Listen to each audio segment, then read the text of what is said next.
Distinguished speakers, Dr. Gertrude Schott, Dr. Rohan Joala, and Mrs. Sandra Figaro Henry, Caribbean Visionary Educators President, Dr. Freddie James, Caribbean Visionary Educators Executive Members, and our valued educators. A pleasant good morning to you. I am Alicia Messiah, one of the directors at Caribbean Visionary Educators, and I am happy to serve as your chairperson for today. On behalf of the CVE executive, it is my pleasure to extend a warm welcome to you to CVE's Innovative Leadership, Building Education for the Future 2021 Symposia. Colleagues, the past year has been transitionary for us. It has been fraught with challenges, we know, but we at CVE posit that now, more than ever, we have a golden opportunity to reset education, hence our theme for this year's symposia. We recognize that we must remain future-focused and that our educational practices must evolve as our environment changes. Therefore, today's symposium focuses on creating an innovative learning environment. As you listen to our dynamic presenters, we want you to ask yourselves, what does innovation in education mean? What does it look like? And am I ready for it? At this time, I will invite one of the executive members of Caribbean Visionary Educators, Ms. Janine Williams, to lead us in the opening prayer.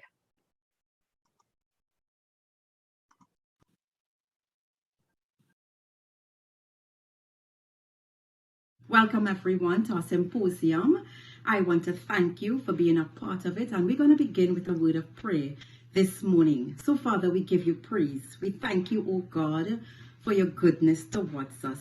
We pray, God, your blessing on our symposium today. We pray, oh God, that you would bless our speakers, our participants. Lord, whatever we learn today, that we will be able to put into practice, that we will become better educators.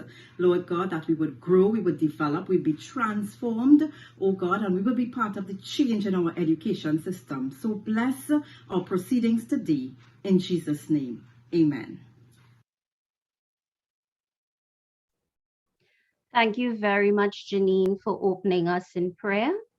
And now we move on to the opening remarks of our symposium, and we will have opening remarks from another one of our CVE executive members, Ms. Luann Russell.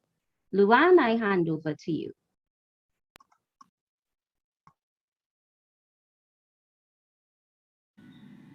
Good morning, colleagues in education, and welcome to Day 2 of the Caribbean Visionary Educators Symposia 2021 on creating an innovative learning environment.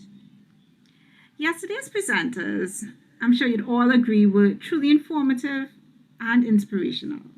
So to all our members and attendees, we say thank you for your continued support and crucial feedback that has allowed us to feed your needs as leaders in education via these symposia.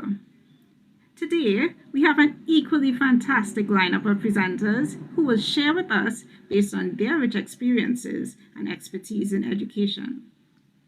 I hope that we are all ready to open our minds, gather our thoughts, and consume the wealth of information and innovative ideas that is coming our way. Let us reflect on our educational practice and ask questions that would serve to allow us to be the educators that in any environment can adapt and innovate to meet the needs of our charges. Welcome again, and thank you for joining us. Let's do this, part 2.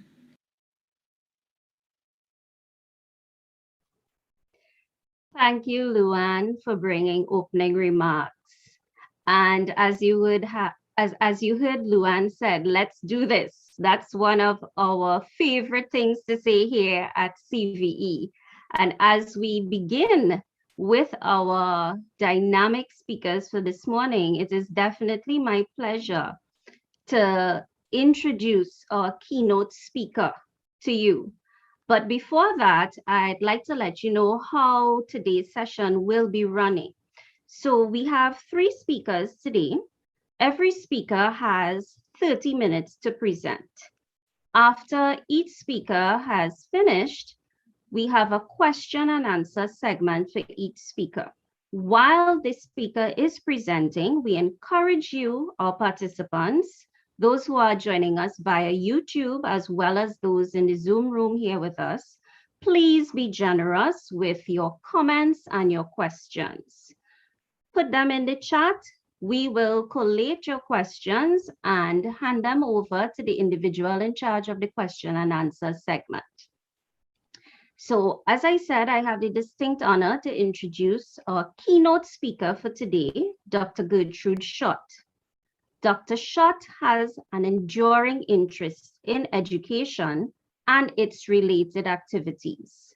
She holds both a master's degree and PhD in education, lifelong education and international development, and education foundation and policy studies from the Institute of Education, University of London.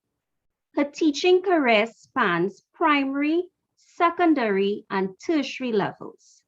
Her research interests are many and varied because of the special interest she has in comparative education. Her affiliation with the World Council of Comparative Education Societies and membership in the Commonwealth Education Council has afforded her many opportunities to compare education activities in several countries.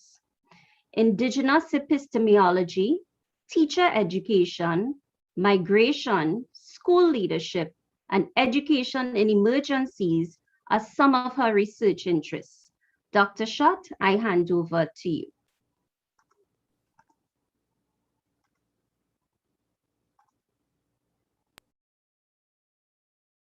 Thank you so much, Alicia, for that lovely welcome.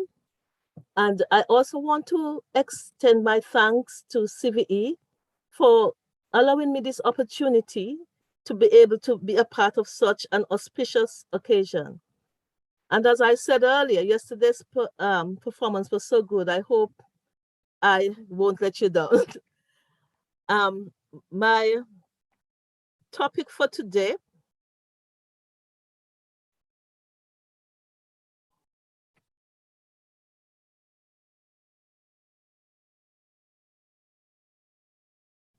is education in, for, and in emergency.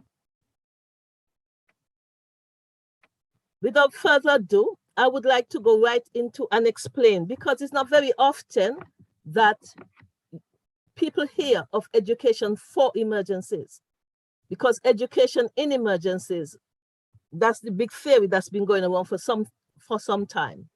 And because of my interest in that topic and because of experiences, I have decided to look at it from an additional angle, hence the for emergencies.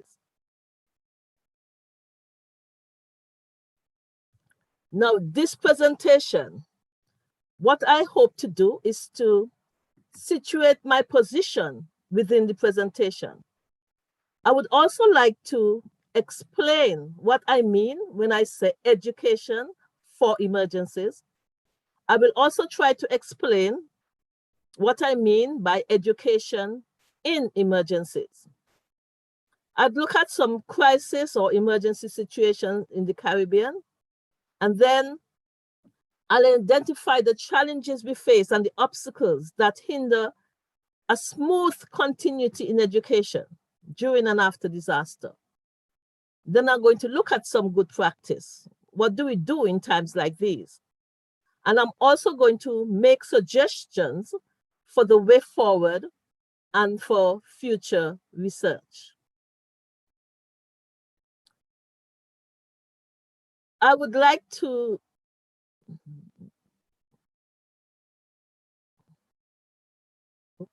I'm just clearing my screen, sorry. Those of you who are familiar with my presentations would have realized that I always start my presentation with quotes that encapsulate the entire content of the presentation. So the first one is that we are living in a world where natural disasters are increasing and the silent crises are increasing. It is difficult to choose between all of them.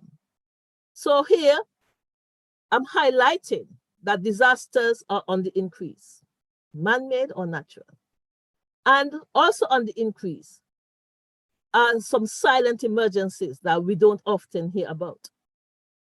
The second quote is a Chinese proverb. It says, "Learning is a treasure that will follow its owner everywhere." And this is put there to highlight the fact that whether in a disaster, before or after the disaster, learning will still follow its learners.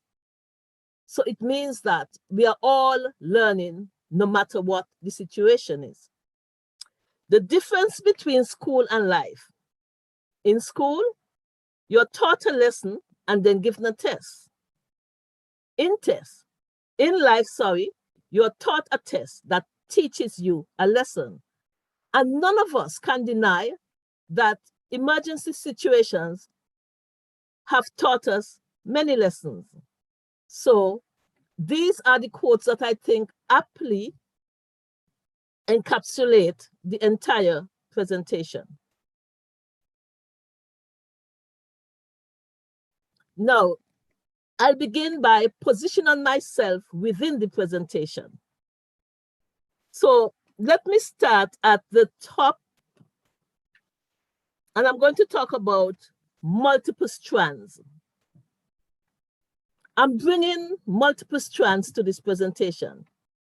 First of all, as a parent, then as a teacher, as a head teacher, as a community leader, and also as a victim. And those are the strands that I pull together in order to shape this presentation, because each of those strands present different challenges. Each of those strands present different obstacles and different ways of getting around them. Now I go to the right. Education. You're going clockwise. When I say education here, I'm using it in a very broad sense. And it has nothing to do with certification. It has nothing to do with the number of degrees that one has or the kind of degrees. And it has everything to do with life skills. Education should prepare us for life. It should prepare us how to deal with life. And it's Chinipa 1997 who used that expression quite a lot. Life skills, that we should be focusing on life skills. UNICEF has also used life skills many times in their publications. In fact, what UNICEF has done, they've created what we call a life skills curriculum. And in that life skill curriculum, I just want to highlight basic life skills as interpersonal skills. We need to learn to listen, not just to others, but listen to ourselves, listen to our thoughts. And we need to be able to empathize with others who are in difficult situations. So those are two interpersonal skills that I picked out from the whole list. UNICEF has also highlighted the thinking skills. And I really like this one because this one helps you to make decisions. It helps you to solve problems, and it helps you to build resilience. And every Caribbean person can identify with that word, resilience. So these are the kinds of elements that I want to frame education within. But there's another one, indigenous epistemologies. This is so very powerful. Unfortunately, most of the curriculum do not deal with this. And it's sad because these indigenous knowledges are what help us through difficult times. As a matter of fact, Henry 2012 from a UWI, he also called for an internationalization spirit within education. And that is so true. And this is just not more than just looking at international issues, but how do we frame ourselves within those issues? And also, I remember as in teaching at Kinsale Primary School, Montserrat, I used to lead the social studies program. And one of the modules was interdependence of world peoples. And it shows that we need each other. So it is good for us to take indigenous epistemologies on board from that perspective. Another perspective is from George and Lewis 2011, who talked about the creation of a third space. And within that third space, that is where we can utilize the indigenous knowledges that we gain. That is where we can examine them. That is where we can share them. That is where we can teach them, not just to our children and our students, but to the community as a whole. That third space is so necessary. So education is used in a very, very broad way here. I go down to One Caribbean, and I smile whenever I say One Caribbean, because we know well the issues that we have of making us the one that we ought to be. Nevertheless, we are one in so many ways. And I really like the idea of regionalism as defined by CARICOM 1993. It says it's a way of doing, thinking, feeling that seeks to identify and give meaning to our lives. And when we do this, we have a unique Caribbean. And it is within this unique Caribbean that we are going to compel action. So I see myself in that One Caribbean. And not more so because I have been to several Caribbean islands, worked in several Caribbean islands, but I often describe myself as a Caribbean woman. And I hope that one day we will have the one Caribbean that we're all seeking. Next is our lived experiences. My lived experiences. As I said before, I bring multiple strands to this presentation. Parent, teacher, head teacher, victim. I've been through hurricanes. I've experienced the volcanic situation in its full force because I was head teacher at the Kinsale Primary School at the start of the volcanic situation. As a matter of fact, the Kinsale Primary School was the first school for the volcano to take. And we had experiences that it would take volumes to share them. So my very own lived, I also experienced Hurricane Hugo, lost everything I had. So it's all those experiences I'm bringing together to position myself within this. Now, education for emergencies. I say it's prime time. Why is it prime time? Because we do not have to wait for an emergency to educate ourselves, to prepare ourselves, to get ready, to know what we are going to do. So the first thing we need to do is really to prepare before the emergency. We need to prepare for the emergency. And within all that preparations, one of the things that we must do, we have to reassign our duties. We have to reassign and rethink our thoughts that we are doing. Because it's not a normal situation, so you cannot think normally. Also, we need to initiate. We need to be innovative. We need to create. We need to have new ways of doing things.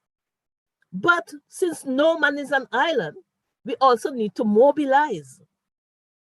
Now, having prepared, reassign, initiate, and mobilize, that's not the end of it. We also need to evaluate what we do on a regular basis. That is why the arrows keep going around and around, because it's not an ending process, but it keeps recycling and recycling and recycling. And that is why I call it prime time.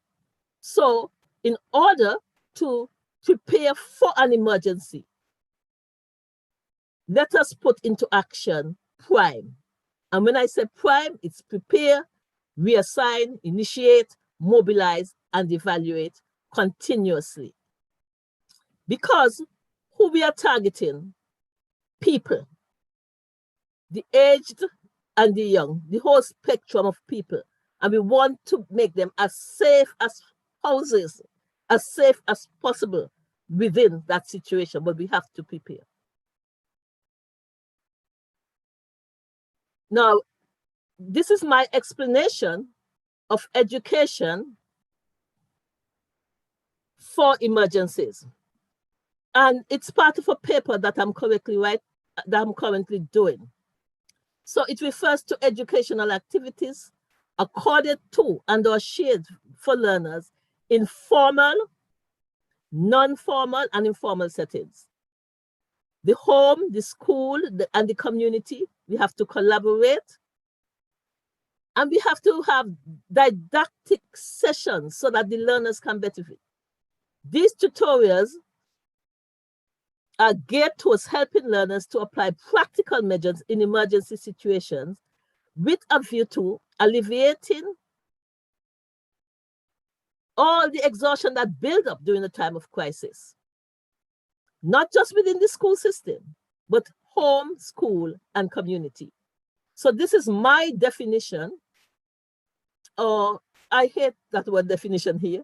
It's not really a definition because nothing is definitive. It's really an explanation of what I mean when I say education for emergencies.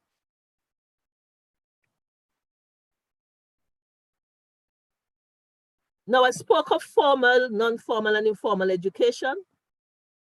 And we know formal education, it's structured, it's arranged before, we evaluate learning, and we have compulsory age, and we follow a particular sequence. We also know about the non-formal education that even sometimes happens within the school setting, within institutional settings.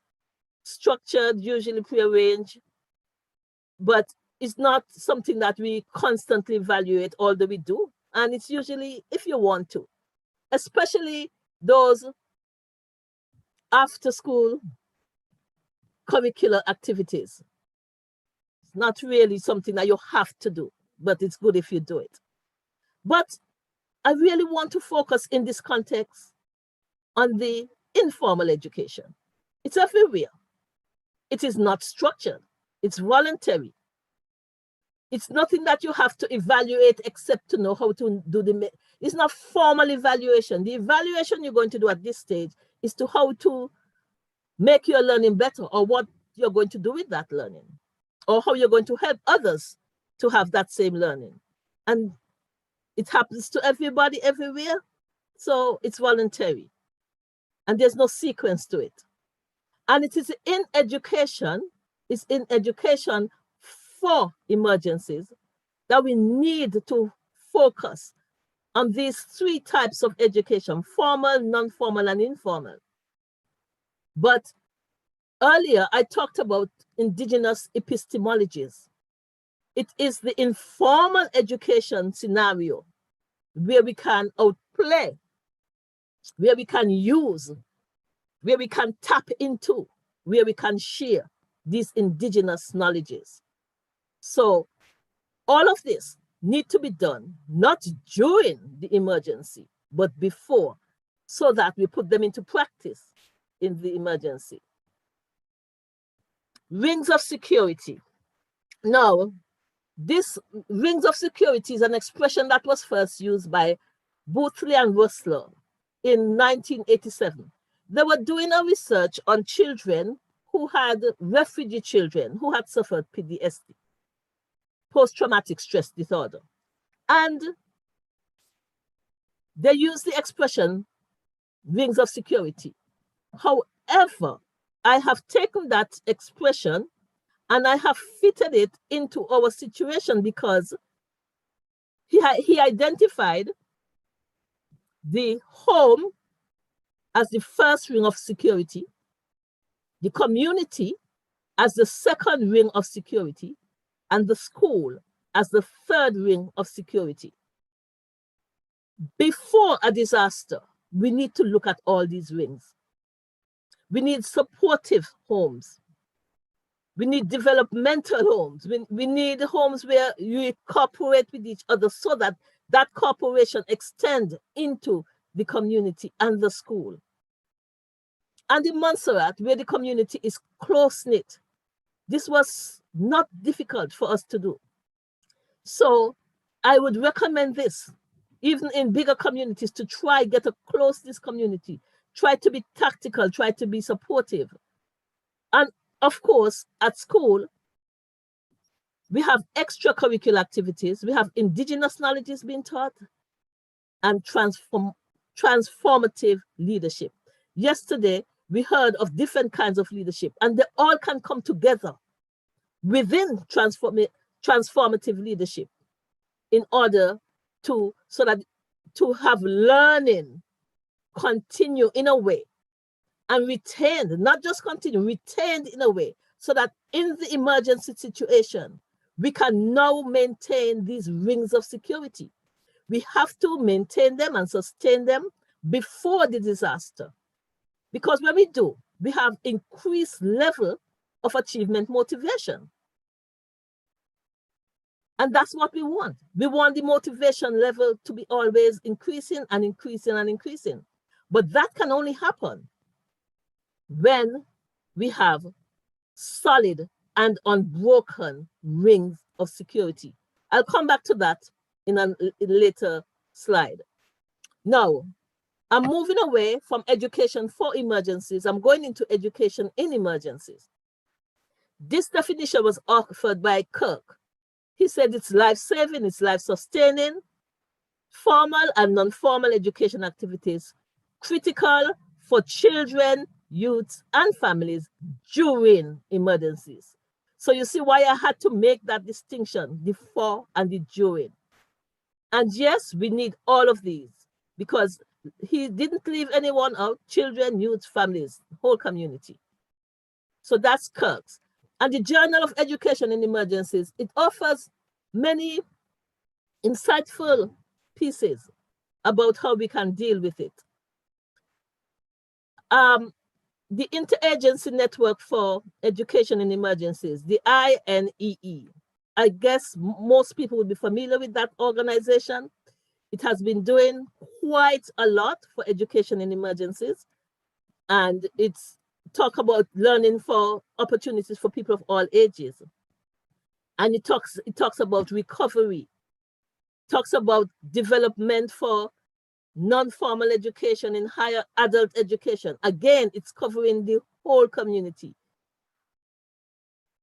And that's what they focus on, education in emergencies. But I'm arguing here that all these things need to happen before, so that when an emergency comes, we know exactly how we can protect, how we can sustain, and how we can help the entire community. And the INEE, they have their own publications, but they have identified a set of standards foundational access and learning, teaching and learning, teachers and other education personnel, and education policy. Now, these are the standards for education. And these are the standards that Caribbean people should also adopt for education before and during emergency. Now, one may wonder, well, how can you teach and learn during emergency?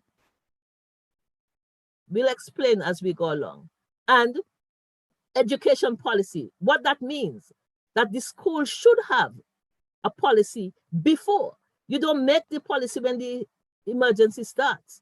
You make it before. So for the standard, it takes into account curricular, training, professional development and support. It takes into account instruction and learning processes and assessment of learning. And these are the standards that INEE offers. I like the curricula where it says culturally, socially, and linguistically. Those are so very important because in the Caribbean, we have situations, we have different languages, and we have our local dialect. We have everything that we need to pay attention to. And I'll explain that, why that is important. And we also need to train people beforehand. And we also need to have processes that we at least have something in the place that will follow. And of course, its assessment may not be formal, but we need to do assessment because it will help us and guide us as to how we would move on. Now, I have randomly picked these countries, and I randomly chose later years and earlier years. This chart is simply to show how the Caribbean is vulnerable to disasters. And a look at the chart will show that we have experienced just about everything. I often say Montserrat has experienced every disaster except a blizzard. I can't say that anymore because we relocated to London and we have had it. So we have been exposed to everything. So this chart is simply to show that over the years, the earliest year I have is 1981. And as far back, we could go further still, but I simply put this to show that we are not immune to disasters. And who can forget 1988 when Gilbert struck Jamaica? Who can forget that? You know, and even now, Trinidad is experiencing severe flooding in South Trinidad and East Trinidad. So we are always under this disaster zone, so to speak. Very, very, very vulnerable because of our geographical location.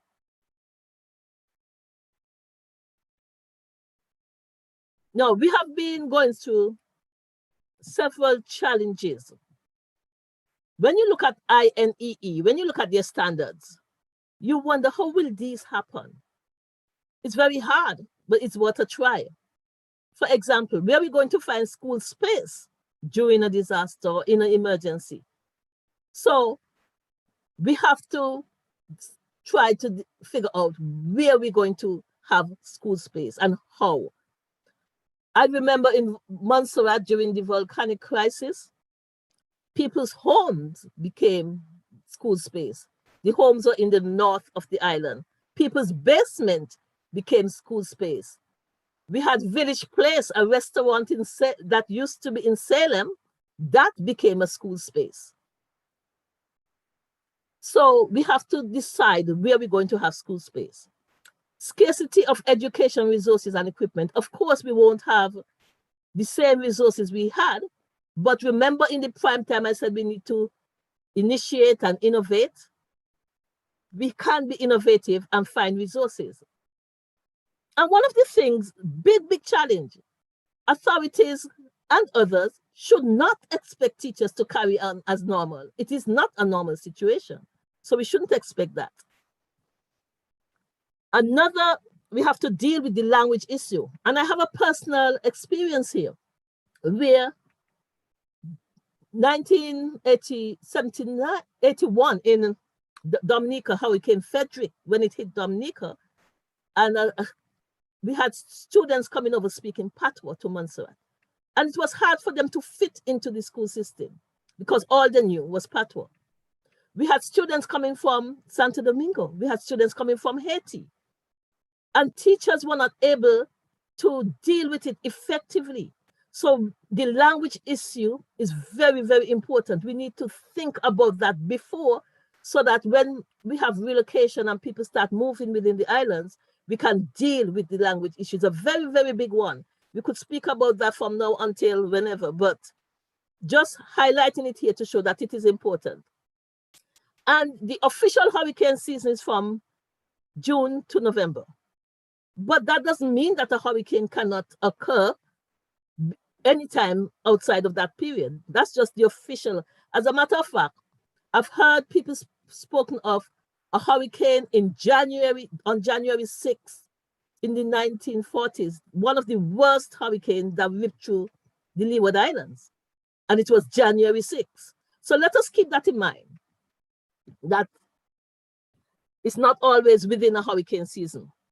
And of course, roads would be impassable and transportation would be limited. So these are some of the obstacles and challenges that we have to face. I really like what Professor Miller said, 1993. He said, whether pre or post-disaster, education, by and large, is pertinent for Caribbean persons. But even more so, it's a centerpiece of hope, for which many sacrifices are made. So we should focus on education for and in emergencies, because it is our centerpiece of hope. So hence my reason for harping on about for emergencies as well as in emergencies. So we prepare for it, because education remains a center of hope for Caribbean people. Now, some good practices, and these come from personal experience. Poetry writing is such a good practice. I have here Out of the Mouth of Babes. During the height of the volcano, when I was head teacher for Kingston Primary School, before we were relocated, we did a poetry writing project, and we published the first volcano anthology, Out of the Mouth of Babes. And in it, the children really had a chance to express how they feel. I decided to do this project because in an emergency, you're not thinking about maths, English, and science. You're thinking about safety. You're thinking about survival. And having recognized that, I called a PTA meeting, Parents Teachers Association meeting, and I told the parents, look, we're having a writing project and give us permission to do this instead of the formal lessons, because we were the first persons to be exposed to the volcano. And every day on a daily basis, we were being ashed out. So what's on the children's mind? The volcano. So we had a poetry writing project that resulted in this publication. And of course, we did other stuff. We had concerts where the children danced, they sing, whatever, until we had to move. But what I'm saying, this is a good practice because it helps them to, it's very therapeutic, first of all, and it helps them to, it's an outlet for their emotions and all their feelings that are pent up. Sporting and recreational activities, as much as is allowed, and coordinated teacher education activities, as much as is allowed. And the next one, autonomy for teachers. This is so important. Here we have transformative leadership coming in again. Teachers should be allowed a healthy sense of autonomy in order to make education in emergencies work. And again, the community should be involved in all life skills activities. So these are just some of the good practices that I think worthy of copying, worthy of using should the situation arise. And notice I said as far as is allowed, because after a very short time, we had to be relocated and no longer were we able to do this. within a time. But once we were relocated and found a school space, we began these very same activities again. So it's just something for educators to think about. Suggestions for further research? Endless. Children are victims, so are teachers, so are parents, the community. We could research about the language issues. Ministries of education should decide what measures they're going to take for emergency and in emergency. We could research about the loss of livelihood and families. Now, silent emergencies, that one is there. And we don't always see the, hence the name silent emergencies. So how can researchers find these silent emergencies? How can researchers give them voice and let other people know about these silent emergencies? And of course, the rings of security in crisis time is one thing to research them out of crisis time, but we also need to research them in crisis time. And inequalities in aid distribution, that is something that needs some serious research. So the research list is endless, but I focus on these because I thought they were important. So it's research, research, and research. Now, some suggestions. We should make school return to the community, make a deliberate focus, Be prepared to use alternative education activities. Involve parents, engage everybody who in the rings, engage them in redevelopment and construction. We want to provide opportunities for children to tell their stories like we did with that book, Out of the Mouth of Babes. We also want to have regional and international funding agencies who collaborate with the school to benefit the school and benefit the community and community as a whole. This is how we should move forward. And two, children are traumatized, they're disaffected. So they need psychological support. So we should provide those. And within all that, we need to be realistic. We need community groups to assist wherever possible. And there's a caveat here. Do not expect perfect solutions from imperfect conditions. Keep that in mind. So these are some of the suggestions for moving forward. Now remember, we talked about the rings of security. If we don't take these suggestions on board, all the rings of security will be broken. And this is what happens. The community becomes unsettled because of relocation, they're scattered. Homes become disrupted. Homes become dysfunctional. You have interruption of formal activities because the schools themselves are being used as hurricane shelters. So if the rings of security are expected to be broken during a crisis, we need to prepare for them, to prepare for action on how we're going to keep them solid before the crisis begins. And when that happens, motivation, achievement motivation decreases and decreases and decreases. So our duty as educators, as Caribbean educators, is to keep the rings of security intact rather than broken. And I like to end this presentation with two of my quotes for emerge. Education for and in emergencies are, whether man-made or natural, they are inevitable. So education for and in emergencies, they're just as inevitable as man-made and natural disasters. And the second quote, we are all vulnerable to the uncontrollable forces of nature and designed harmful sources. Therefore, divine guidance, resilience, strength, and persistence are the implements we need to secure survival in a world where our very existence is threatened by unreasonableness, and insensibilities. Thanks for your attention. And if you have any comments, I await. Thank you so much for that powerful and thought-provoking presentation, Dr. Schott. There are so many things I took note of. I was running out of space. It was indeed a really powerful presentation. And for me, I really like that focus on us. What stood out to me, we must be predictive and proactive. That preparation before the emergency, not waiting until we find ourselves in an emergency, then to think, what can we do? So just to remind us, prime time, prepare, reassign, initiate, mobilize, and evaluate. That was really powerful to me.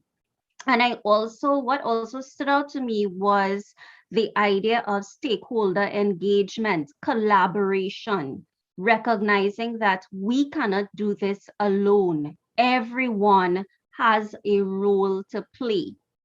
And one more thing that stood out to me, I love that quote: do not expect perfect solutions from imperfect conditions. That resonated with me. So participants, at this time, we are open for our question and answer segment for Dr. Schott.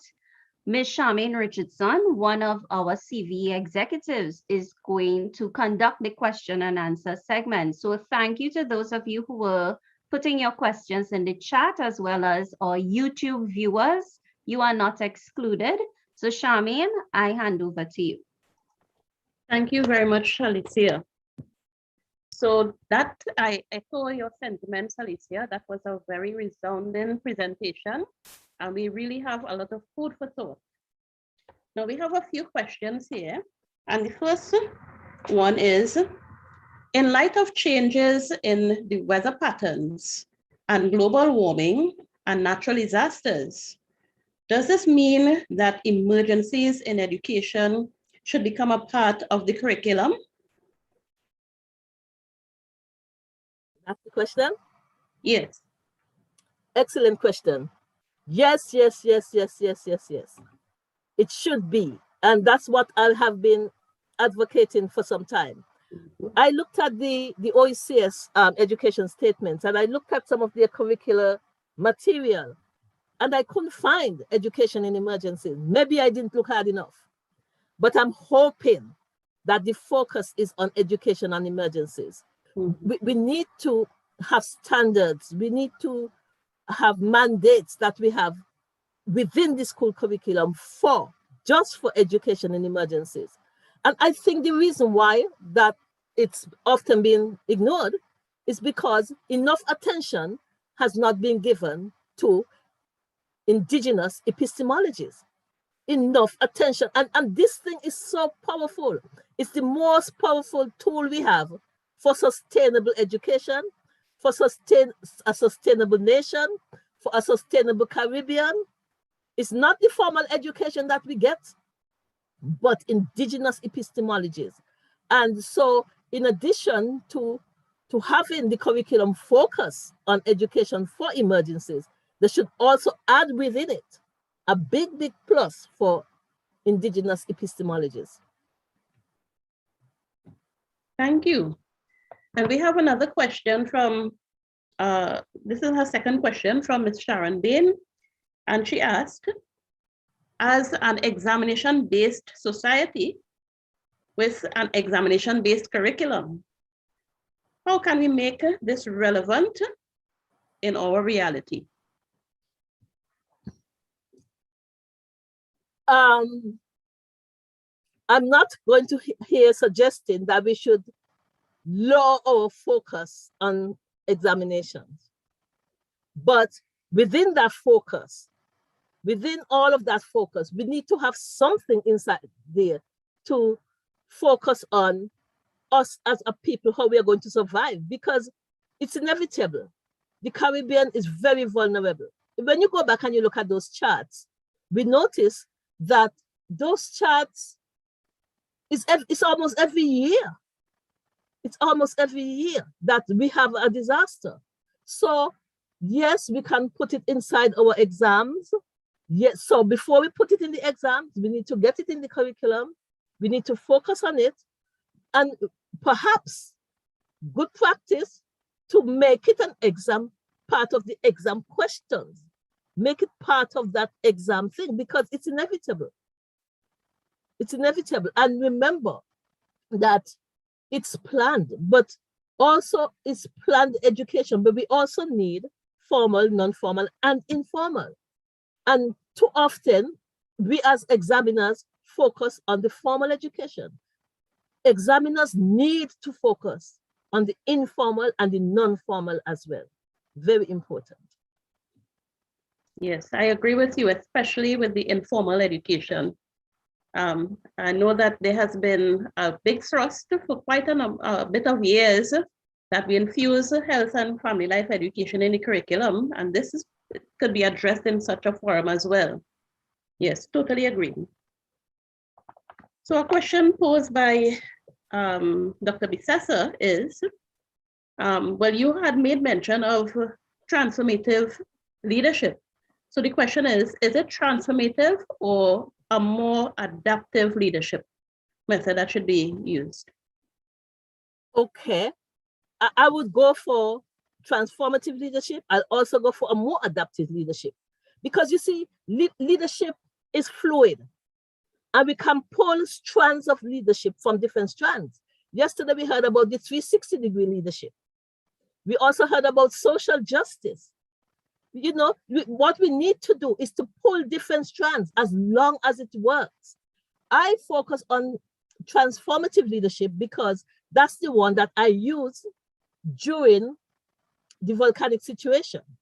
I found that it was necessary to mobilize the teachers, get them involved, motivate them, motivate the students, you know, get action going. You know, that was my savior during the volcanic situation, transformative leadership. Having said that, there were times when I had to be a little bit autocratic, you know, but I think leadership is so fluid that we as educators should be able to pull different strands and bring them all together into this adaptive leadership. So yes, that's right.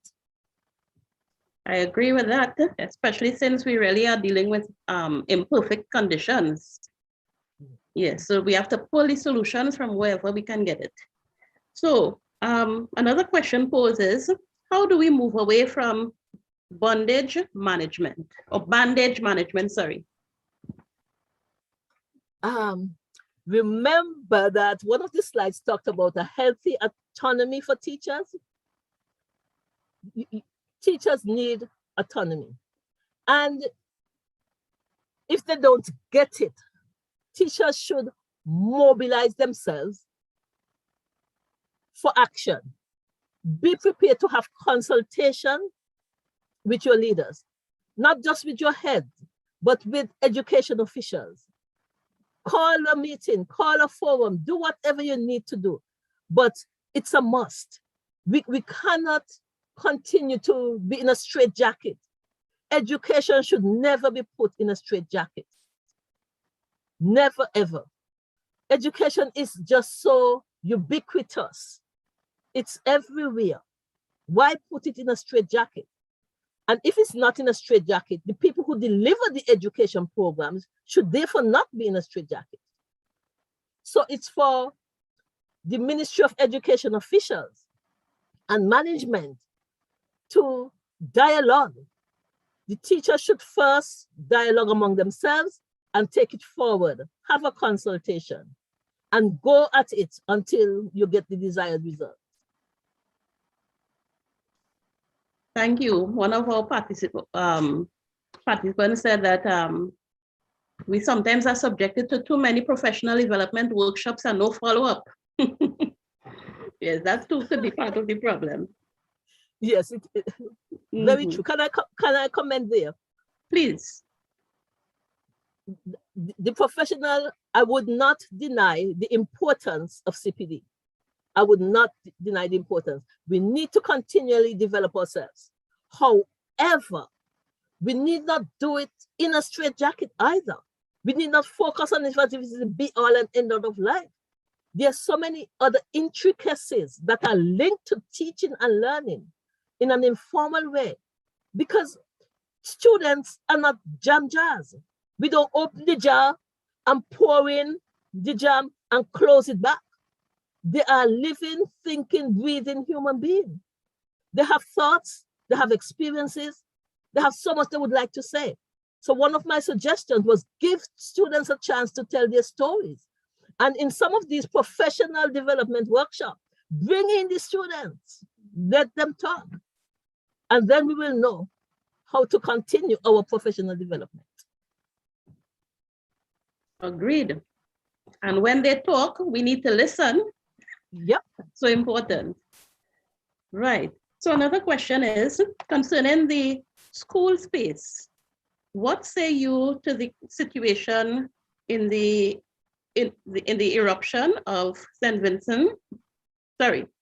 What say you to the situation in the eruption in St. Vincent and the Grenadines? Okay, in terms of school space, based on my own example, once we moved away from the area where we were, once we were relocated, because we had 4 internal relocations before we actually left the island, because we were in denial. We didn't want to leave Montserrat. So we were relocated. We had 4 internal relocations before we actually said we have to go.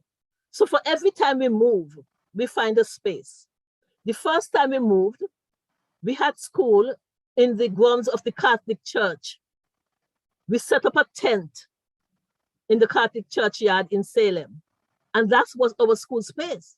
But the volcano was erupted, and during that time, we had hurricanes Marilyn and Louis coming at the same time. And at one stage, the hurricane just took the tent and blew it away. Another time, we had so much heavy rain that the children had to sit on the desk under the tent because waters were flowing under the tent. So that's what you call triple whammy: a volcano, Hurricane Marilyn, and Hurricane Hugo, quadruple at the flood. So you just find that space. So once we left the Catholic Church grounds, because it was no longer feasible to be there, we moved further north. And this time we encamped on the grounds of the Montserrat Secondary School, and we found a space. But we also found a space in Salem in a restaurant, Village Place, famous restaurant. That's where all the famous singers and recorders come to a studio. That's where they used to hang out. So it's a famous restaurant. And that became school. We had school in the restaurant.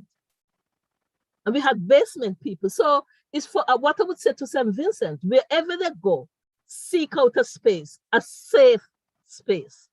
And if that space becomes unusable, you move on and you find another space. Yes, thank you. So Dr. Schutt, this is another question. Is an example of emergency education the inclusion of terrorist drills that began to be incorporated in the schools within the United States? And is it along these lines you're referring to that we incorporate from a Caribbean perspective? No, not that that's not important, but forgive me, as I say, I'm a Caribbean woman, and I'm so caught up in Caribbean affairs that I have very little time for elsewhere. Although, comparatively speaking, and because I'm a comparativist, I have to do research across board. But my focus is on the Caribbean, and I don't think we need that, because you see, while we cannot rule out anything, we are not that kind of people, so we don't need that.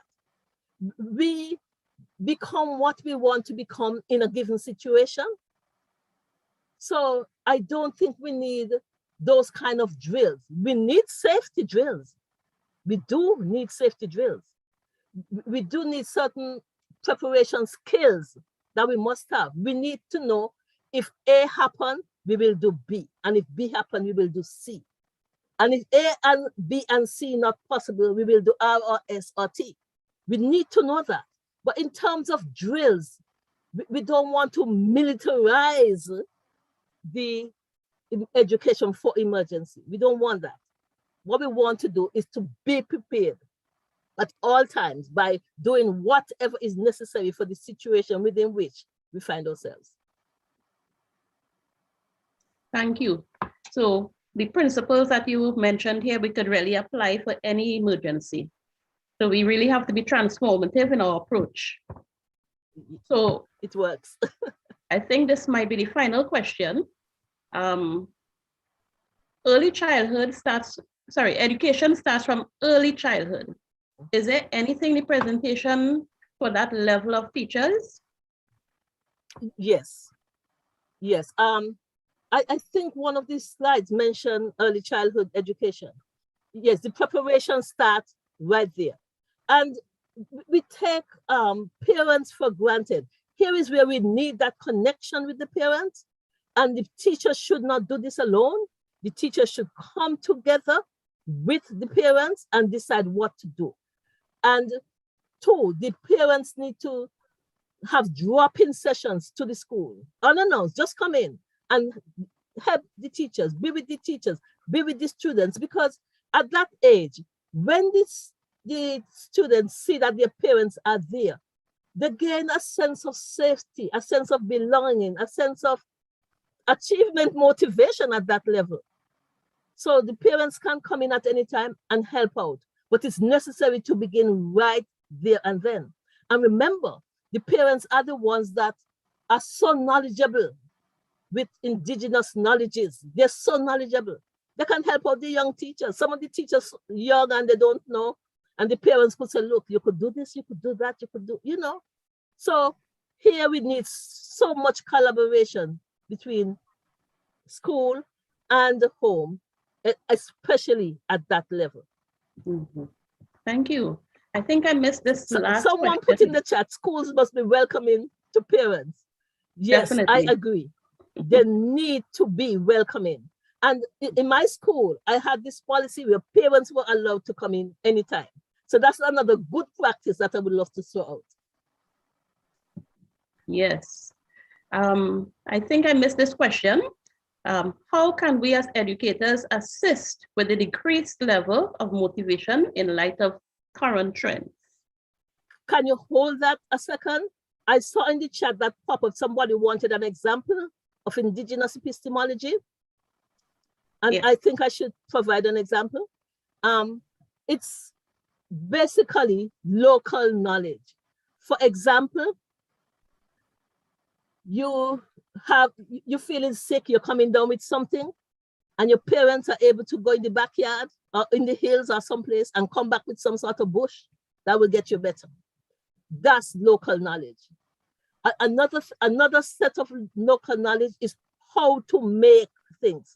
Like we're accustomed to our little stove and our nice modern day kitchen.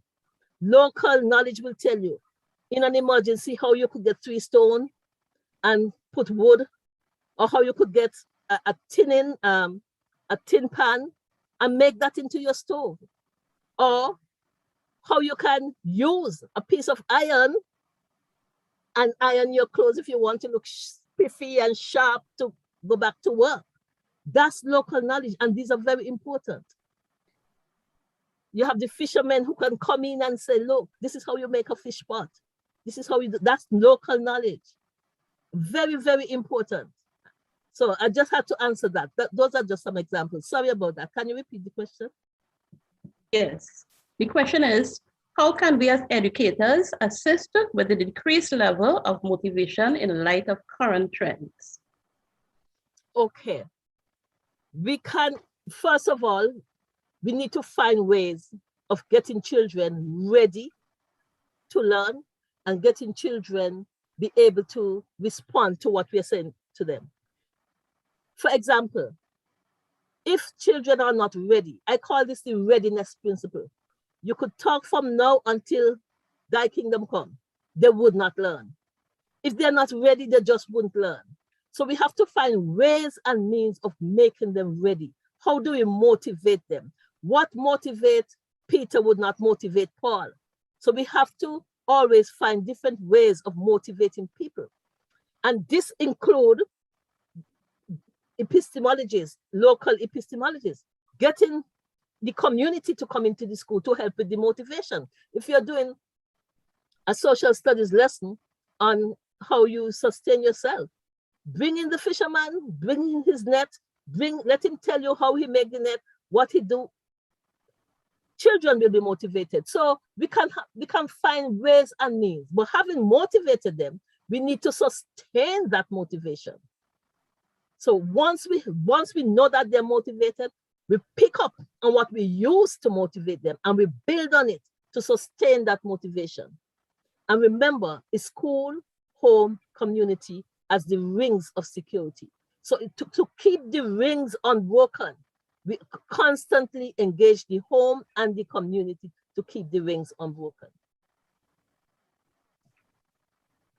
Yes. Thank you so very much, Dr. Schott, for this insightful presentation and for the wonderful responses to the questions that were asked. We would like to continue to invite our audience to continue to put questions in the chat as the other presentations come on. I now hand you all over to our host. Thank you for being Messiah. Such a good audience. Thank you. Thank you again, Dr. Schott, and thank you, Charmaine, for conducting the question and answer segment. Thank you, all our participants who shared questions and comments. Dr. Schott, we really appreciate your real life examples. And that was a really inspiring presentation. You have given us much food for thought. So thank you again. At this time, colleagues, it is my pleasure to introduce our second speaker for this morning, Dr. Rohan Joala.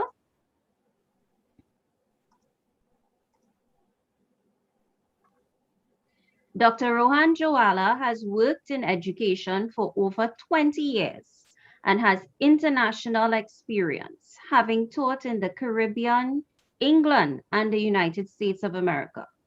Dr. Joala has presented at several international conferences and has had several peer-reviewed publications. He also has a published book and several published book chapters.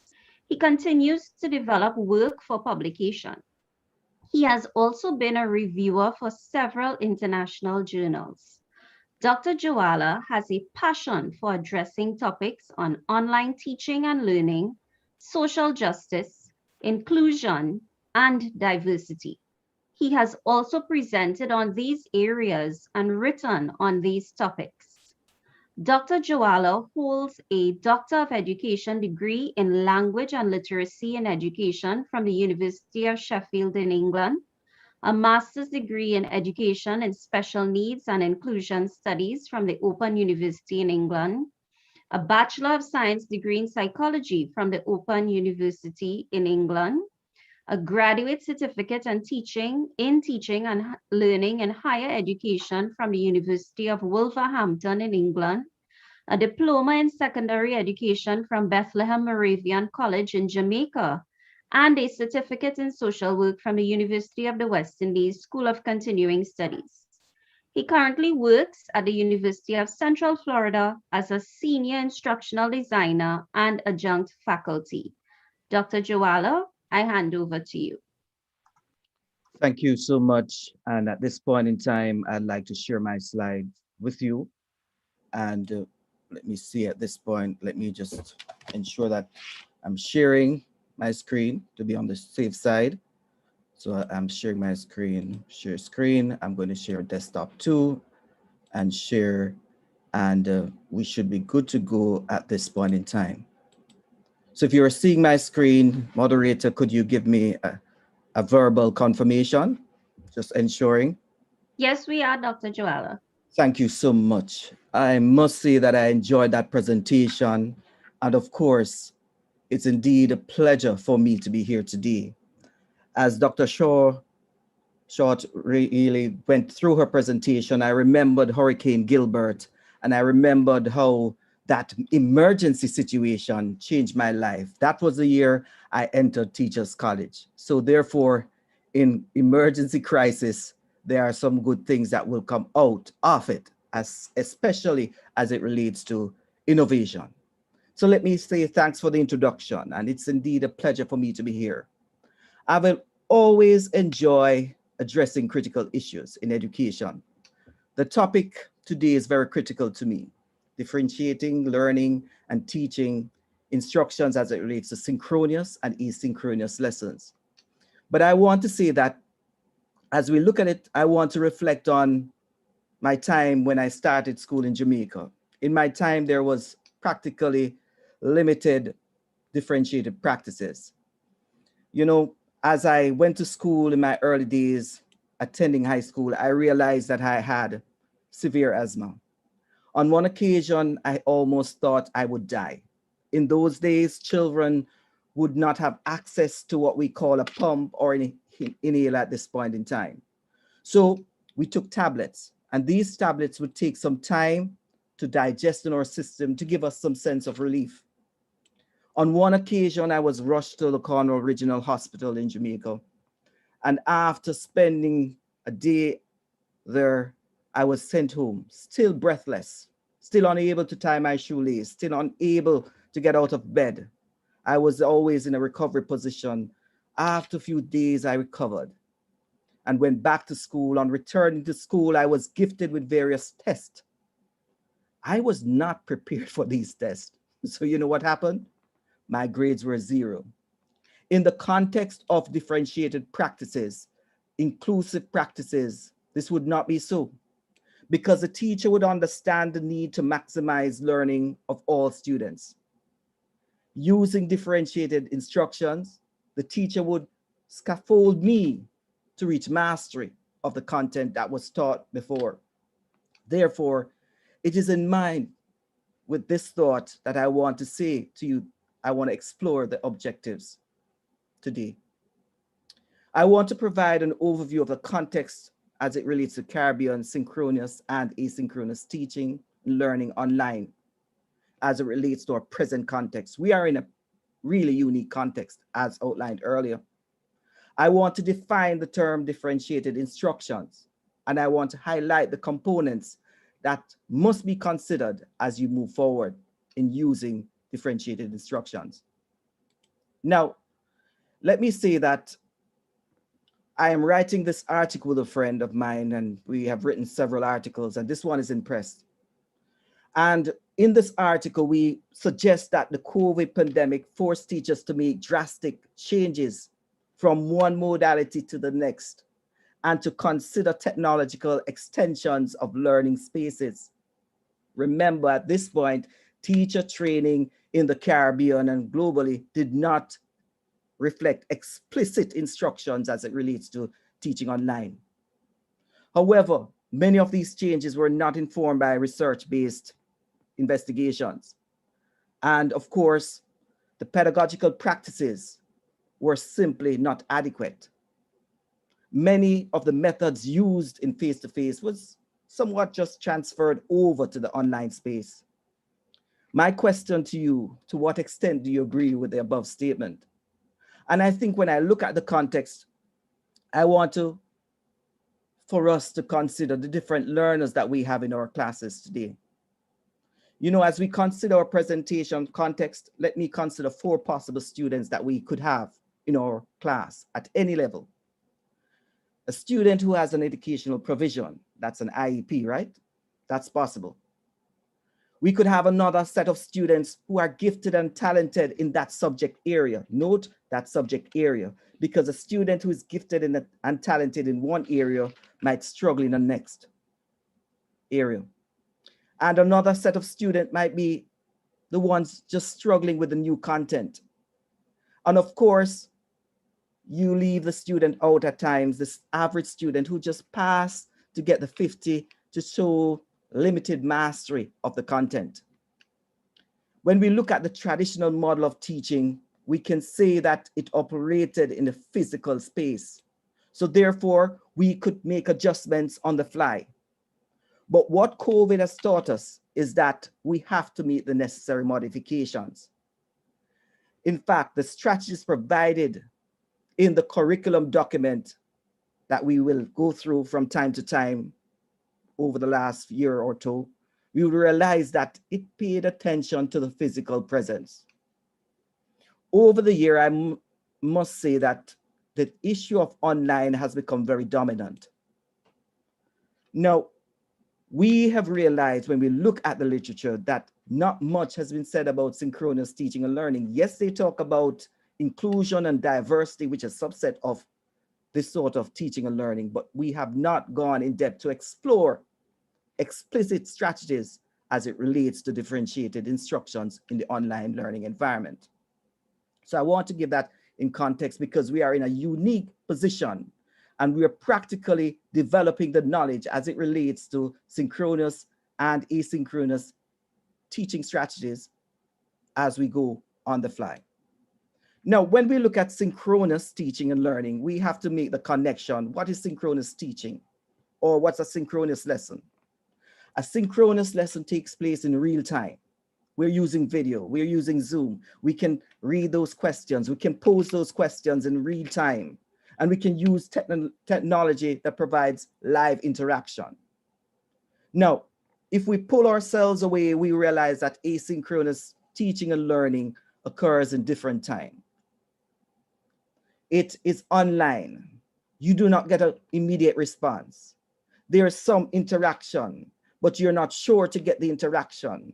So how do we now say to ourselves, what are the best methods to look forward in designing this sort of learning, that active learning can take place? Because I think it's important to understand the importance of engaging students so they can be passionate and be active participants, whether it is in synchronous environment or asynchronous environment. Now, if I pose the question to you, what is differentiation? I want to pause for 10 seconds or so for you to say to yourself, what word comes to mind? I'm not looking at the chat, but you want to pop your words in at this point in time, you could do it. Because teachers have different perspectives as it relates to differentiation. Now, holding on to another 5 seconds.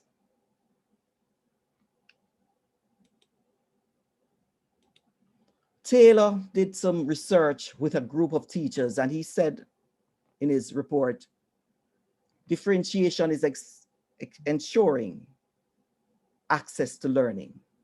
He went on to say that it's providing challenging tasks to individuals, creating that low threat environment to ensure that all learners succeed.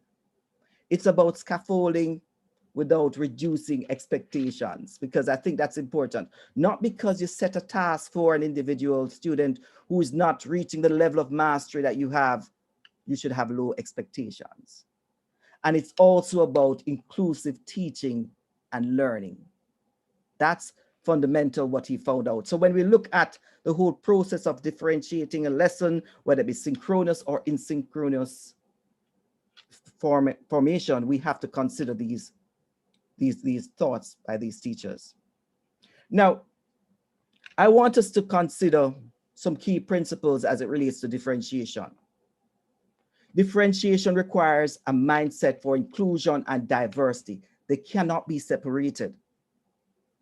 It also requires an environment that supports the diversity of the learner. And if we are thinking about differentiation, we must have a quality curriculum. The curriculum should be designed in such a way that it gives consideration to all aspects of that population. As we move forward, we also must realize that it must have a structural approach of assessment to inform the teaching and learning process. So if you're thinking about differentiation, you have to think about these terms. And of course, you're managing students' learning during the process. So you must have knowledge of the student's learning profile. So differentiation, in summary, is an approach that the teacher will use to maximize the learning of all students within the asynchronous learning space and the synchronous learning space, regardless of the student's learning status. Whether the student has an accommodation, and accommodation means special needs, or the student needs to be challenged to another level, because we have to make sure that we do that. The reality is that the utilization of one strategy when it comes on to differentiation will not work, because there are several strategies that will need to be employed to ensure that we maximize these learning spaces. I want to also state and stress that differentiation is not about individualized teaching, but a process or framework that we can adjust the content, what students will learn, the process, how students will learn, and the product, how students will demonstrate their learning. In addition, it requires us to take in consideration the learning space or place, and this is going to be online. Previously, when you looked at the connection of differentiated practices, it always referenced the face-to-face context. Limited consideration was given to online. So if we look further, I want to say, when we talk about differentiated instructions in a lesson, whether it be synchronous or asynchronous, we must understand that it's different from universal design for learning. Universal design for learning takes place at the curriculum level, but within the context of differentiation, the teacher is making changes as the teacher is teaching the set of students to ensure that they are accommodated and to ensure that modifications are made to the curriculum.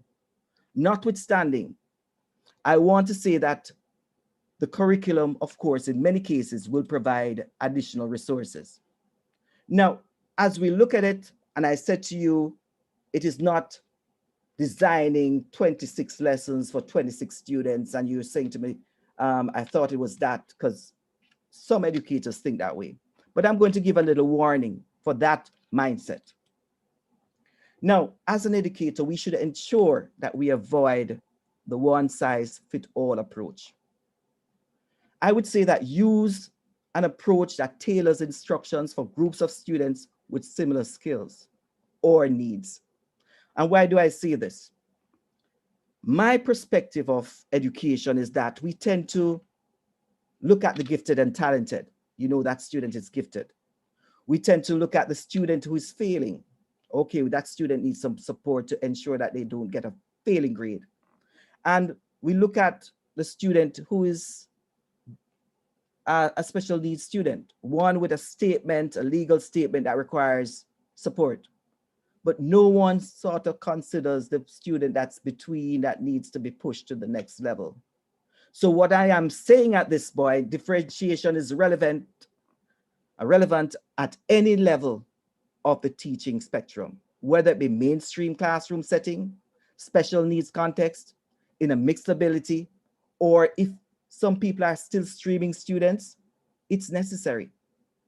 And also, you might find it strange that I've included this one-to-one setting.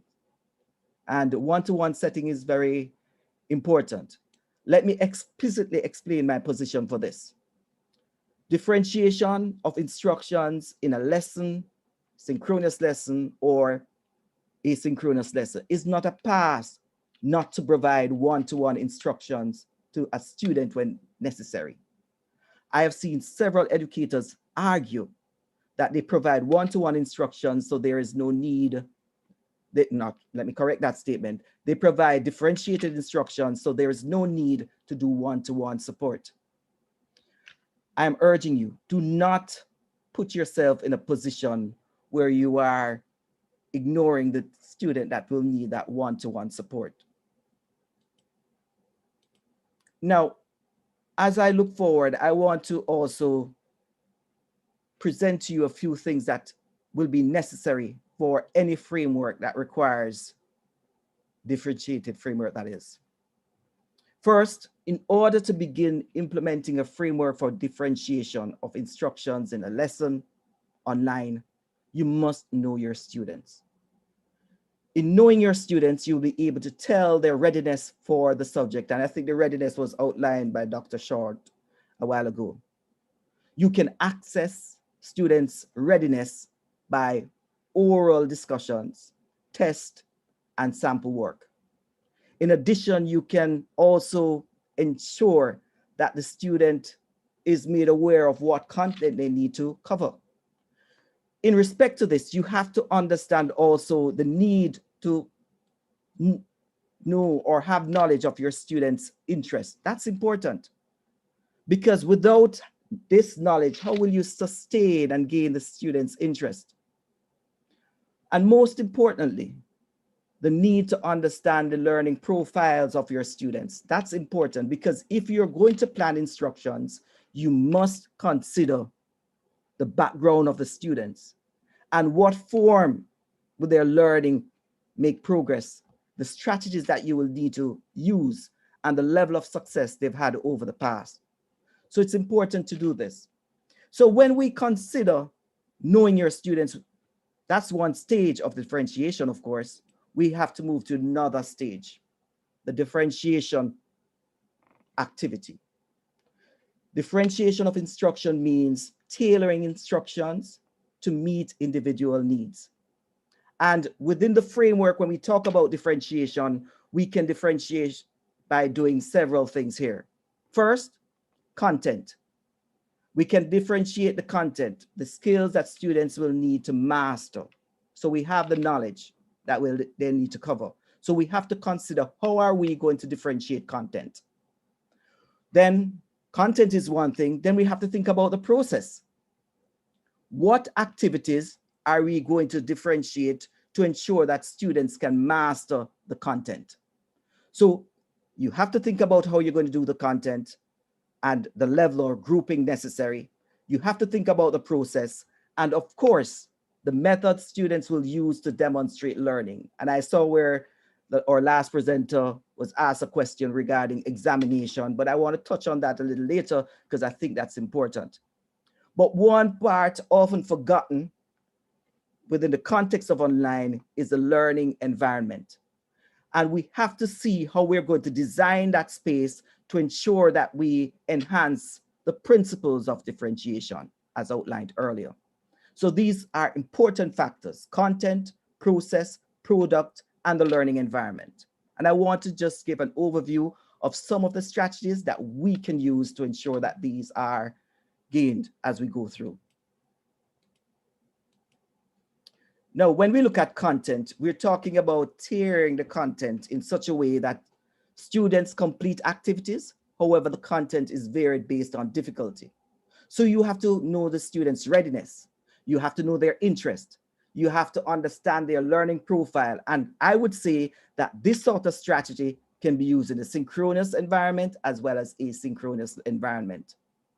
Within the topic or area of presentation styles, I think when you look at presentation styles, you're thinking more of their interest.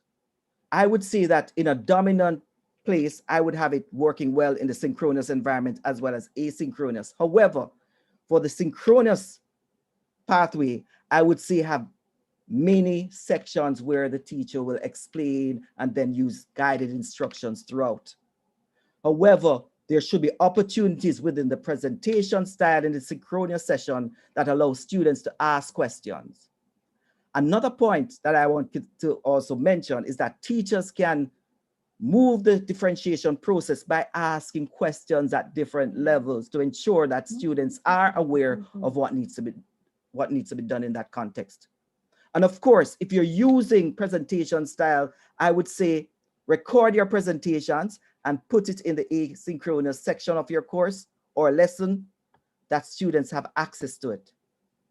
I want to say that when you look at scaffolding, I think scaffolding is important at all levels: readiness, interest, learning profile.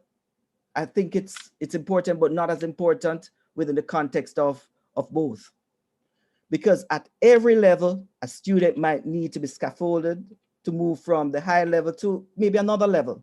And that moves to another level regardless of where the student is. Because I think you always have to challenge students wherever they are on the spectrum.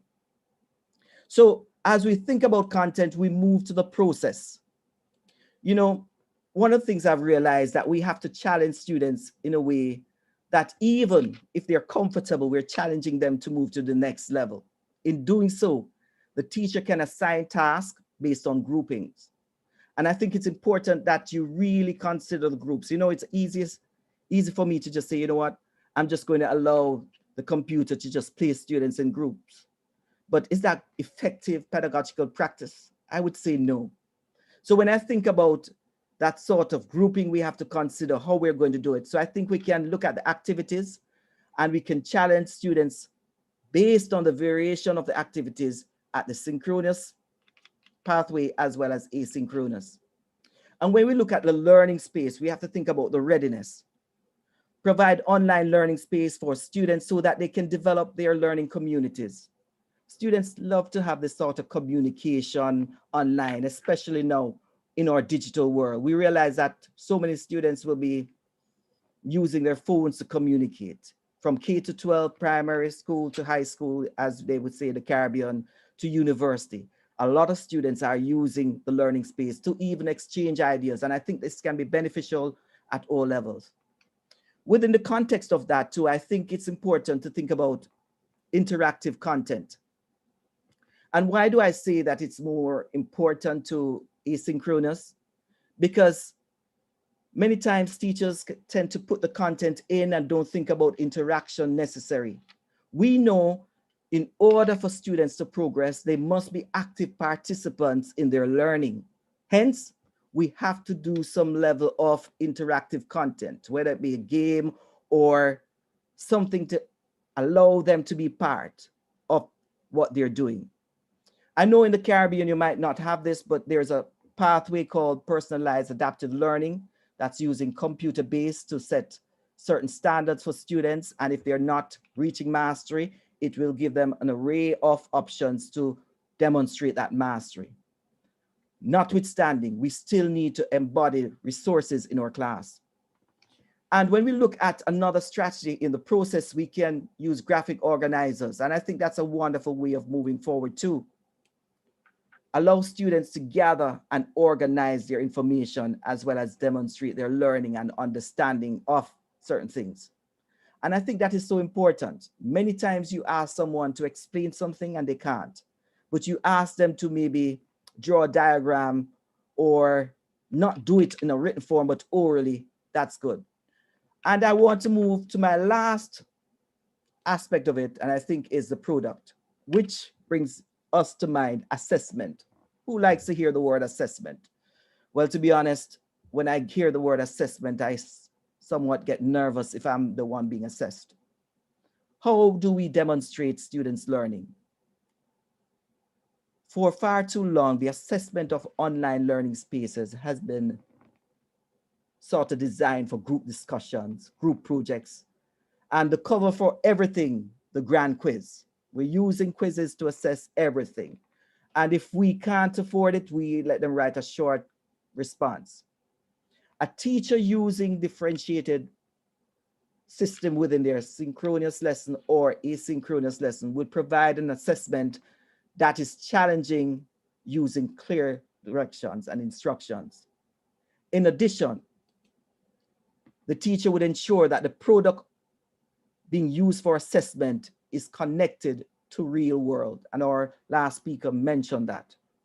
When we think about this, we have to think, how are we going to tailor the product that will allow students to demonstrate their learning using a range of artifacts? I don't know if you ever seen this picture with someone doing an assessment and he's asking the animals to climb a tree, and there's a monkey, an elephant, a dog, a cat.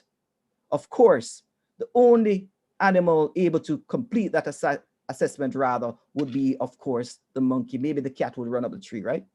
So we do have two. So what I'm saying, it must be relevant. So as I state to you, you must consider the readiness of the student, the interest, and of course, within the context, you can always use it within the synchronous and asynchronous lessons when you're engaged. And what are some of these products that you can think about? You know, if you ask a student to write an essay and they have a language problem and they are not good at writing essays, and you ask another to write something else and they might not have the competency, why not ask for a video? If you wanted someone to bring a concept across, why ask them to write when they could do a poster to explain? If you wanted someone to demonstrate a process, why not ask them to build something rather than draw something? So what I am saying actually here is to use different products to kind of measure the level of mastery. Be creative. Avoid the one size fit all for all your students. You know, if we give students quizzes and so forth just to assess all the time, you know, some students might just have a phobia with these sort of quiz. I know individuals that practically freeze, taken exams how many times, but when you ask them and fail, but when you ask them about the content, they can explain clearly. It means that's not their preference as it relates to the assessment. Now, the environment. Traditionally, we have gone the pathway of saying, you know what, let's have group discussions. But when I went to Jamaica a few years ago, I went into a classroom and I had to hold my head down to avoid my head being hit by objects hanging from the ceiling in that classroom. While the situation was somewhat different in the United States and England, one key factor that was present, that all these spaces had objects, artifacts present that students could look at. So when we think about environment, we have to say, how are we going to create a space online, synchronous lesson or asynchronous lesson, that will allow us to foster an environment that is stimulating and of course of interest. Yes, we can have group discussions, and we have to think about the learning profile. Provide resources that are for students, especially in the synchronous and asynchronous setting. Learning space organization. In the synchronous session, you are the leader of that engagement. While I would say there's some level of organization necessary, within the context of asynchronous, that is more than important. Because if it's not organized properly, students don't even know what to do. And of course, it also organizes the students' learning. So students know exactly systematically what they need to do. So be accommodating. And remember, within these spaces too, there must be an atmosphere that students can build a community of learning. And you must provide the resources necessary. And if you are able to design the environment in such a way, then students will feel relaxed and they can go through their work and they will know what resource you have placed for them. And you can group the resources based on mastery. You know, if you finish this block of work, you move to the next block of work. And of course, if you have a system that locks them out, that is fine. So they have to reach mastery before they move on to the next level. So these are some ideas that I want to throw out. So when we talk about evaluation in the differentiated framework, we're using assessment because it's important that we have to assess. We have to assess because we want to assess to ensure the student can move to the next level. But in our assessment, we must be fair. So therefore, if you gave the gifted and talented a piece of work and you made it so hard that they could not achieve mastery, however, you gave the ones with who was moving towards a level of mastery that the gifted and talented are presently working on an easier task in such a way, and then they get the A's, the gifted and talented ones will say, you know what, I worked so hard and I still got a C, and those got the easier work got a A. That's not fair, because that's important to be fair. It's important to consider diverse modes that students will, of course, be assessed. And when you look further too, we're looking at the concept of grade adjustment. Grades assigned must reflect students' knowledge, effort in relation to what was taught. You know, you gave an A, but I don't think the person mastered it. No, be honest. You know, I've always told my students, you know, honesty is the best policy. If I give you a C, it means that no one will look at your work and give it less than a C, but maybe a B possible. You know, sometimes we're harder at the students we teach. Now, I put the word multiple attempts here because as educators, when we assess in a differentiated framework within the asynchronous and synchronous situation, we must understand that students learn at different rate. Therefore, if a student has not gained the competence required, then the student must be allowed to revisit the lesson under the guidance of teacher and of course be assessed again. That might be very difficult, but designing your course or your space in the synchronous session or asynchronous lesson should give opportunities that students can learn from their mistake. And don't be afraid to do what?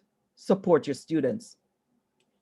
Remember, many students are not at the level required for competency and they will need your support.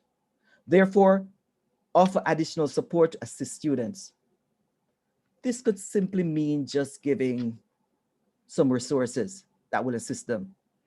Now I come to the point where we talk about group grades, right? If you are like me, you must have been in a group at some point in your life where some group member or members did not do their task, but got an A just like you. And you would have written to the tutor or professor stating that, you know what, Mary or John did not do the work and got the same grade as I did. I want to say that in many institutions, group work now has become a pathway to reduce grading and workload. And I'm saying to myself, group work is good because we talk about collaborative learning and learning together, and it's all good. But when it comes to assessment, when you give a group a grade for mastery and everyone gets an A, and that person did not play his or her part in that group activity, gets an A, he or she has shown no mastery.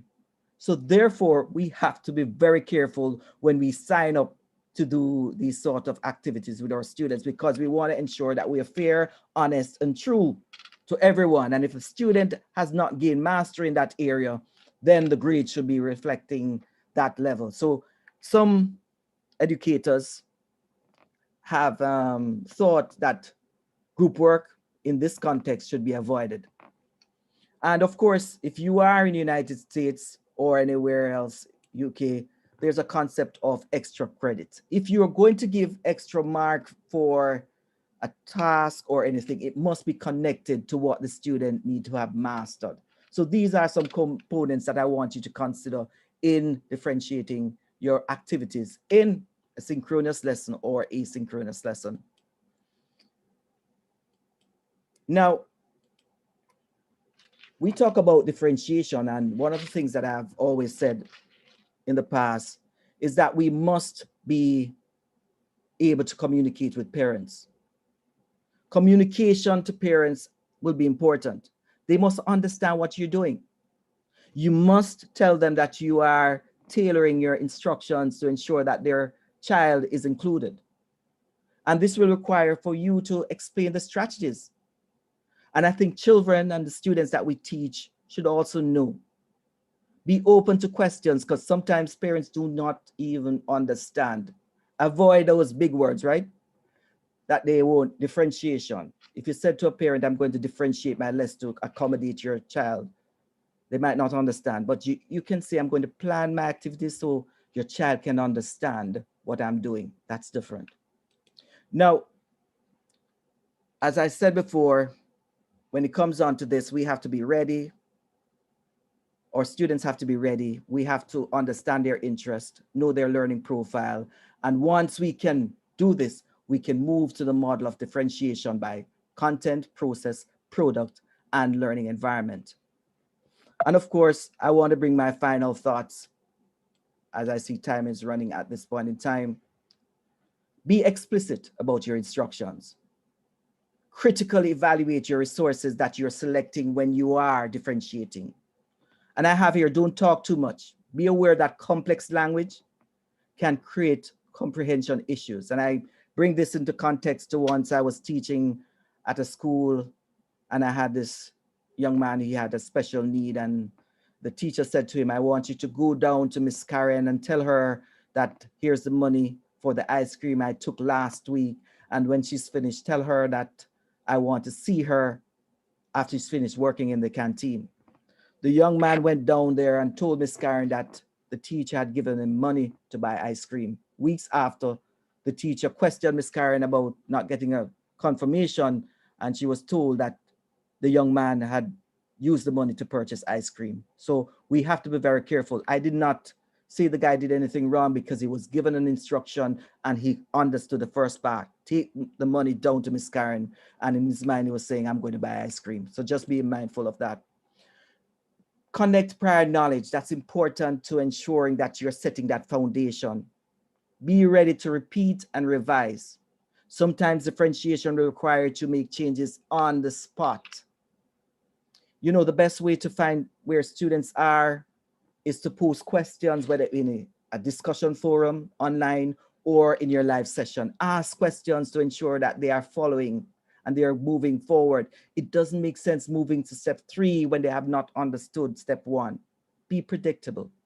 Don't change up your learning environment in the asynchronous platform without having told students what you're doing or changing from last week your format to the next week. Break up the task in segments that can be understood and followed. Don't be afraid to model task and process that you're going to do in that session or lesson. At this point, let me say it was my pleasure presenting to you, and I will anticipate your questions as we talk about differentiated instructions in asynchronous and synchronous lessons. Thank you again, Dr. Joala, for what has been a very comprehensive presentation. Just like Dr. Shutt, there is much for us to take note of and implement in our practice. For me, just some key takeaways. I like to avoid the one size fits all approach. Sometimes we're in the danger of doing that in the midst of transitioning. So that stood out to me, as well as knowing our students. That is so critical, knowing our learners and what they need to be successful. In addition, designing our space to accommodate differentiation. And like Dr. Shutt, I like that you also stressed that stakeholder engagement, communicating with our parents as well, which is key for this new environment that we are in. So thank you again, Dr. Joala. And at this time, I'd like to invite Charmaine again, who will lead us in the question and answer segment for Dr. Joala. Charmaine, I hand over to you. Thank you, Alicia. So Dr. Joala, again, that was a very informative presentation. We have quite a number of questions, and I will ask them in no particular order. So we'll take them one by one. So the first question is, well, actually it starts off with a comment. Love the point of the student being allowed, for example, to draw instead of write. One moment, yes. This would impact on the pedagogy. The question is, what are some of the barriers regarding the teacher adjusting the curriculum for differentiation? I think one of the barriers one of the dominant barriers today is that pedagogical practices have always positioned themselves as it relates to a face-to-face setting. Today, we now have to transform that based on COVID to an online setting. So I think that is one thing, is pedagogical practice, knowledge, teacher training has not addressed this over the years, and we are in a crisis. Another barrier is just the change of practically your mindset, because I think that is important. You have to have a mindset change. You have to understand from the perspective of where the teacher stands. A new teacher might come into institution not knowing what differentiated practices are within that context. So I think ideology, professional development is able to do that. Another thing is that time, time, and people say, what do you mean by time? Prior to this, we could, be in the classroom and it's all right, student, take out that reading text, that's an advanced reading text, and you move to the next level. Now teachers have to plan purposefully in order to accommodate that. So I think a fundamental factor is the time. And finally, I would like to add another barrier that's possible is resources, because if you are differentiating, you need resources to do that. And I think in the context of the Caribbean, as we're moving forward, we have not garnered the necessary monetary funds that could enhance our education system. And we are not creating enough sort of artifacts or learning objects that we can use to deploy in these spaces. Those are just three of the ideas that I have currently. Thank you. The next question is, with regard to assessment, how does one differentiate assessment when administration calls for standardization? Also, what if time constraints don't allow the differentiated assessment? Seems like a beautiful but impractical ideal. Yeah, one of the things I mentioned earlier is that the traditional school for assessment has always been, you sit down, you write an exam. However, I did position an article on my LinkedIn the other day that CXC and publishers in general of these examinations need to revisit the assessment. Traditionally, we can see in the early 1800s, students sat in an exam room and did their stuff. We're still doing that today. But what research is showing us is that even our local bodies need to change, and we can see that taking place throughout. You know, CXC has moved forward in having students do their base assessments and doing projects and that sort of thing, but we need to go further. Yes, administration is going to be on top because we have found ourselves moving towards where targets are more important than anything else. And I think more students would have achieved the targets if given the opportunity to have a diverse pathway to assessment. However, remember, principles today in the Caribbean are held solely and dearly by our political enterprise, which continue to dominate how our education is placed. Notwithstanding, I think when you differentiate, you go beyond the natural curriculum that you have. And I think you can differentiate in such a way that students master the concept, and when they're given the exam form, they're able to even produce better outcomes. So I think it's not detracting and moving away from one, but complementing one to lead to a better outcome in the actual sort of quantification that's necessary by government. Thank you. So the next question is it fair to say that after differentiated instructions and activities, all students should be able to take the same assessment as they would have mastered the content taught? I think we have to understand, key thing that I mentioned earlier is that when you go through differentiated instructions, we have to understand that students learn at different level and pace. So if the assessment is final, if you truly want to show mastery of that, I put the position now that you need multiple attempts. And if that student has not reached that mastery level, then we as educators need to pull back, reevaluate, revise, and allow that student to be scaffolded to learn the content and then to take the assessment again. Notwithstanding, our education system has been designed to weed individuals out. So if you do not get that task right based on the mastery required, you are seen as failing. But remember, mastery is a work in practice, and individuals who work towards that level might achieve it quicker than others. So therefore, we have to advocate for that sort of things and to take place. Notwithstanding, let me just add to this. And that is why we're going to be using formative assessments to ensure that we are scaffolding that learner, to ensure that when the summative assessment takes place, that learner is able to achieve that mastery. So I think they can do the same assessment, but it's going to be at different pace, and the learning strategies and differentiated practices will be very different.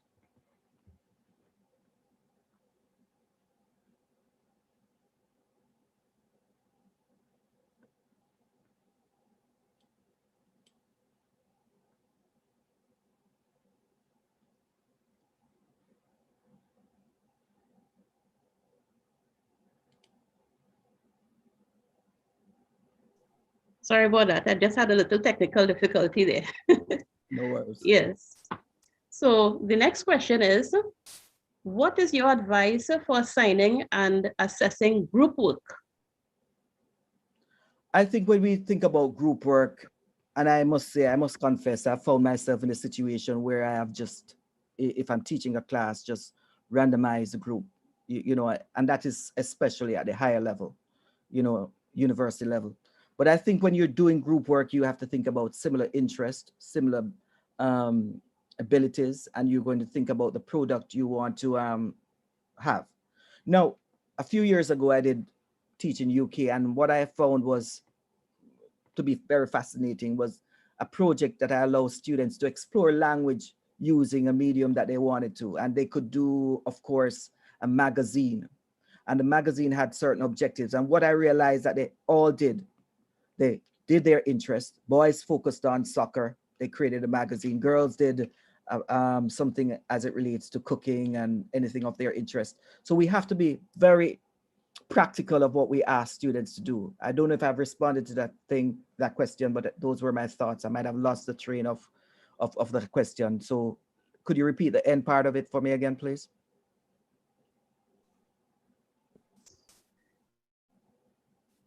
Yes, the question is,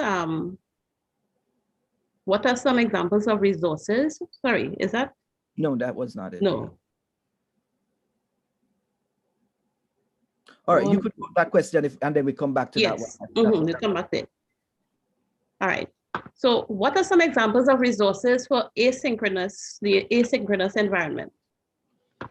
When you think about resources, I'm thinking about having learning spaces, and I did not mention that. But if you look at what the physical strategies were, it was like if you're doing K-12 and that sort of thing, you can have learning spaces.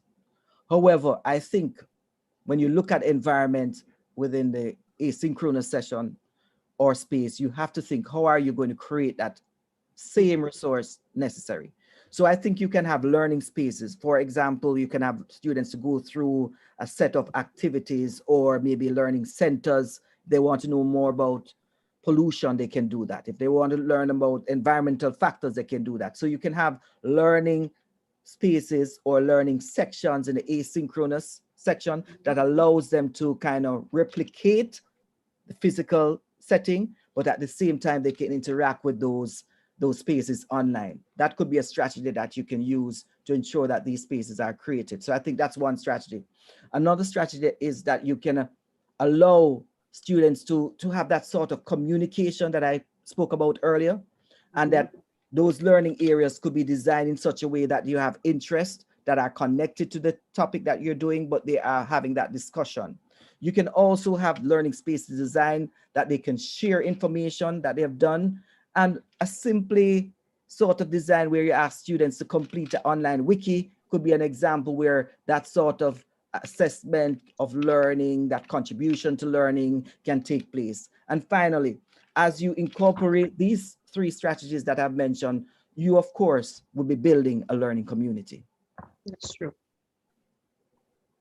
So the question that that was asked previously is, what is the advice for assigning and assessing group work?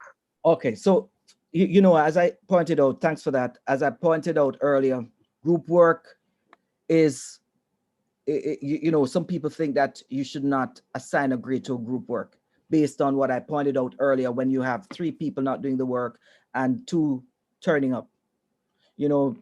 I had someone who practically worked with a group recently, adults, and when the group was finished working, one popped up and said, you know what, out of the blue, was busy, I will do the presentation. So I think you have to, when you assign group work, you have to think about your population, the ability. And I think sometimes you might have a mixed group where you have able students along with students who are not reaching that mastery level. That's one. I think when you assign group work to, you have to assign tasks to ensure that everyone participates and do that rule that they need to be done, for every role that needs to be done.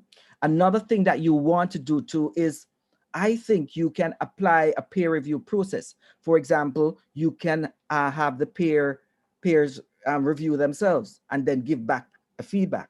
I also think it's important to have accountability. So you know what you're going to do? You're going to have a sort of mandate where students sign in and put a summary of each time the work is done to give that accountability necessary. It all depends at the level you're working at, but you can start from the first, which is assigning the group, and of course, giving rules to ensure that the task is done and checking in. And of course, stipulating exactly what you want from the group work and the group activity as it goes on. Okay, thank you. The next question is, what can a teacher do to change a child's or student's disinterest in a subject from the get-go, from the very start? The first thing I think is when you look at interest, and you know, not all student might be interested in a single topic. You know, I think it's important to have prior knowledge. Ask the student, question the student, and if you find that the student is not good, for example, at writing an essay, zero in on the interest, because I think that's important. You know, I am not the best mathematician around, but I remember a teacher saying to me when I was doing my university degree and I started in Jamaica, saying mathematics is everywhere. It's in, if you look at the measurement of the door, if you look at the ceilings, the tiles, it's everywhere. And then I started to think as a builder, yes, it is everywhere. So if you're thinking about linguistic and you're wanting that child to write something down or do a reading activity or mathematical problem, then you can even design something that's fitting to them. For example, a boy hates reading. This young man hates reading, but loves football. So you can maybe have a conversation. You remember what happened when Jamaica met Trinidad the other day? He said, yes, I remember. What happened to the story? Sir, I remember that happened and that happened. So you know what? I want you to design or maybe put down on a piece of paper some jottings what happened. And then you could ask him to build a story. If someone hates chemistry, then you could ask them, what are you drinking? And they say, you know, I'm drinking Pepsi. Then you could say, how Pepsi is made. And they could have a discussion regarding the processed carbonated drink and so forth. So I'm saying you have to zero in on the interest of students. Indeed. So this next question is a bit lengthy, but we'll get to it. In synchronous sessions, the students do not respond when asked or even in doing the assignments. We are required to assess giving 3 marks for the term. In adjusting sometimes to cater for the differentiated learning, assessments take almost half of the term. What other strategy can we incorporate to make assessment more effective? I think what educators have not given consideration to is that the modality has changed somewhat from where we were. Prior to this, students would just mark their stuff on a piece of paper, teacher would mark. Now we're asking them to change their mindset. So we have to understand that we have to change your mindset regarding the assessment. I kind of use an approach where I say, you know what? This is the window. This is the time the assignment is due. You have an extension. If it's not, and I do use zeros to just as a sort of motivation, notwithstanding, I do say send a message. And within that context, to get students to do work, teachers, we can't do it all on our own. Parents need to play an active part. And that is why I talked about having a home and school relationship, because I personally know students who their parents have complained because one indicated, listen, from the COVID start, my daughter has 65 outstanding assignments. No, what I'm saying is we have to hold parents accountable because we have limited control in the home space. So when you send work home, a child would say, yes, I've done the work. So I think we need to advocate to parents because we need that assessment for our grades, right? We need to advocate to parents the need to be a part of it. And I would say to you, if we physically need to send home a written piece of paper that the parents can sign saying the work has been acknowledged and signed and done online, then we need to do that because we're asking parents to do things that are necessary for their children to move to the next level. We cannot have differentiated practices and we cannot move this rhythm forward if parents are not involved in the process.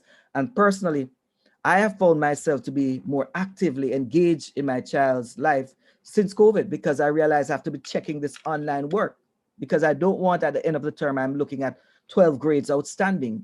So what I'm saying is be proactive, parent-school partnership, sending these messages, be consistently working on it. Don't be like a teacher that called a student in the United States recently before school was out and said to the student, I miss you online. And the student at 12 o'clock said to her rather, Miss, you just woke me out of my bed. Where was the parent, or where is the parent at this point? Yes, I believe that's a challenge that many of us faced during this pandemic. So we really have to engage with the parents. This was echoed by Dr. Schott earlier today. So looking at the guru model, stakeholder engagement is very, very important. So that is resounding for us.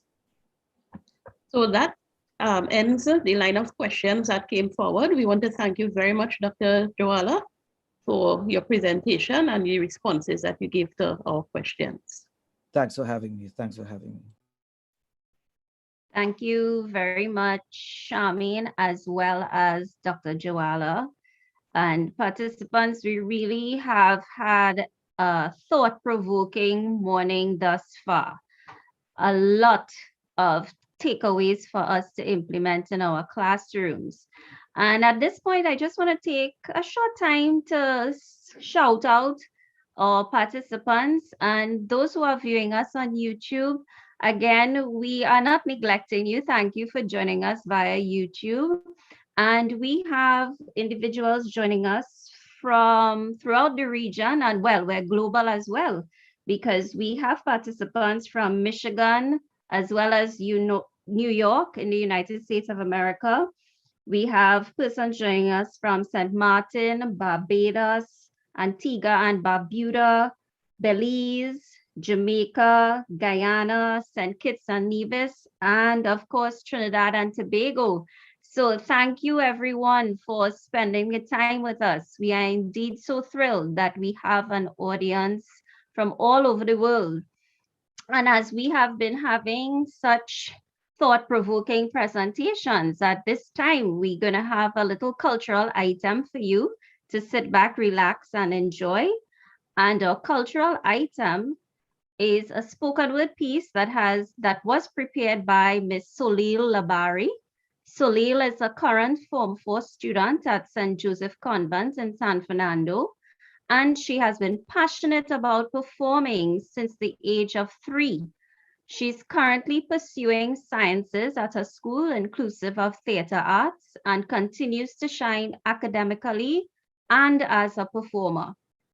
Her piece is entitled, and it's an original piece, it's entitled Cracking Education.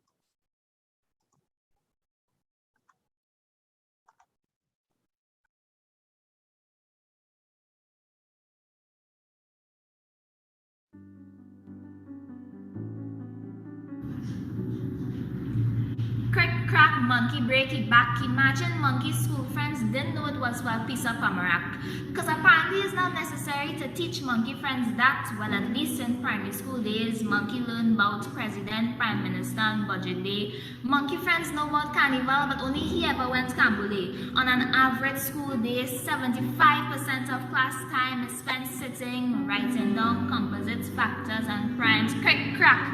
Monkey break it back because his school bag was too heavy. Cause Miss say make sure and pack your things and be ready, set, go. After lessons, no more time for fun. Monkey mommy made monkey memorize the work until all done. But no matter how much monkey go to school, he still don't know what to do.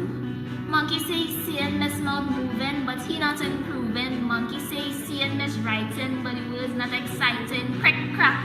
Monkey break it back Christmas morning, running down the stairs, jumping up. When he mashed up the gift paper, there stood a brand new laptop. Monkey went online and learned about virtual platforms, and his perspective on education and learning was transformed. Monkey had a brand new sense of innovation and pride, an innovative glisten in his eyes. Monkey had a newfound sense of confidence. He now owns leadership in place of defiance. Crack crick. Now monkey no know plenty theoretically and culturally. Crack crick. Now monkey could apply his knowledge practically. Crack crick. Now monkey could show teacher placy. Crack crick. Now monkey could grow up and lead the country. Crack crick. Now monkey could grow up and contribute to our culture. Crack crick. Now monkey could build an education for the future.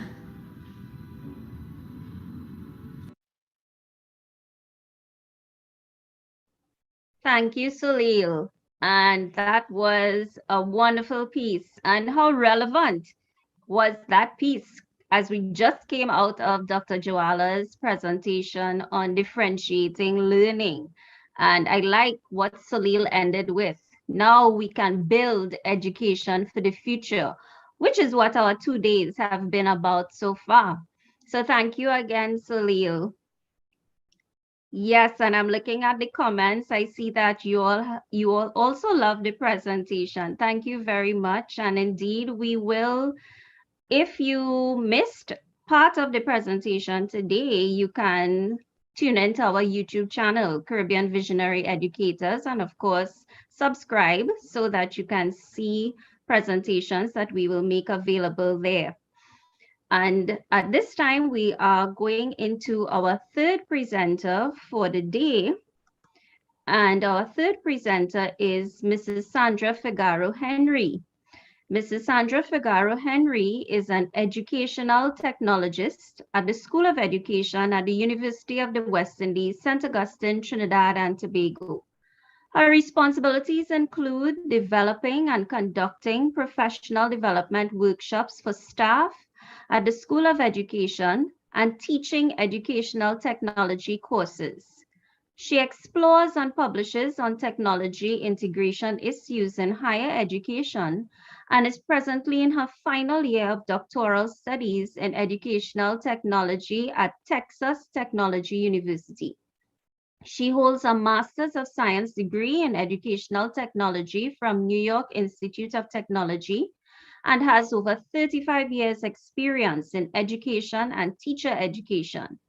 Mrs. Figaro Henry is committed to preparing educators for teaching with technology in the post-COVID-19 21st century period ahead. Mrs. Figaro Henry, welcome, and I hand over to you.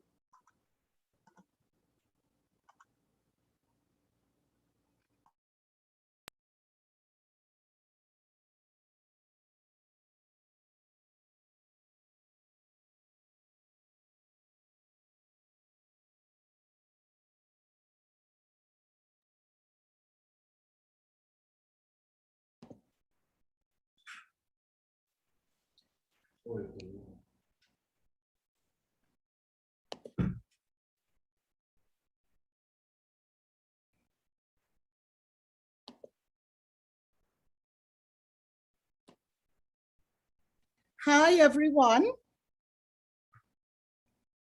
And good day, Caribbean visionary educators. So let's share some ideas and good practice about creating innovative learning environments.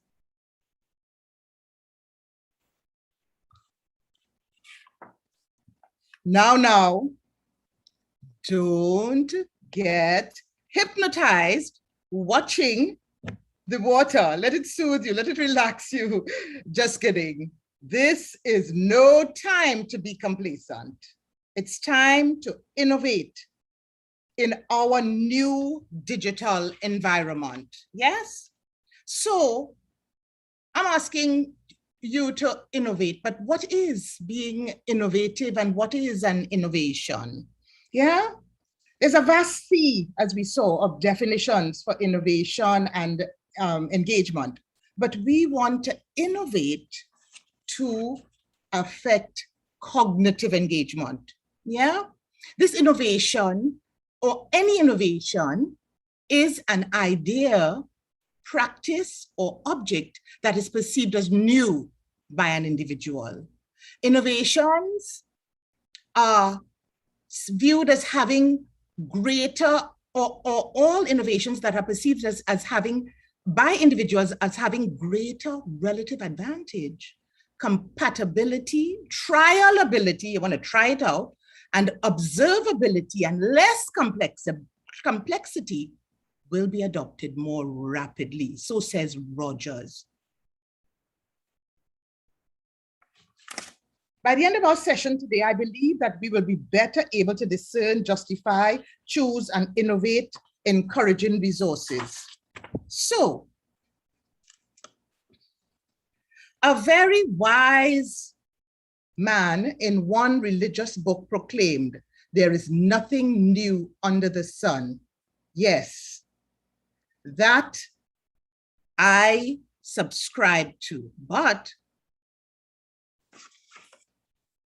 by the end of this presentation, I believe that you will be better able to discern and differentiate innovative, engaging environments and be able to choose. Oh boy, as visionary leaders, we have some work to do. Remember, we began saying that an innovative environment equates to an engaging environment? Well, to innovate is to appear new. The icon on the screen shows several wheels, most of them white, one red. The red wheel distinguishes itself by coming forward to lead. So an innovation is an idea, practice, object that has been transformed into practical reality. The red wheel is still a wheel, but the red wheel has distinguished itself. So much so that it becomes more applicable and valuable on a car. So, thought generates ideas. Action or doing promotes outcomes, services, or products. Two important words in the definition of innovation: from ideas to real outcome. The learner must therefore do, yes? But do what? And do how? And to, most importantly, to what end? Some of you are beginning to feel uncomfortable, and that's okay. You're thinking, she didn't use the bullets, and now all the words are confused. But this is intentional. Innovations are expected to make us uncomfortable. Even more discomfort and irritation. Oh my gosh, she's really gone and done it. Mrs. Henry has gone and done it. She's added color, she's changed the font, she's animating. This could not be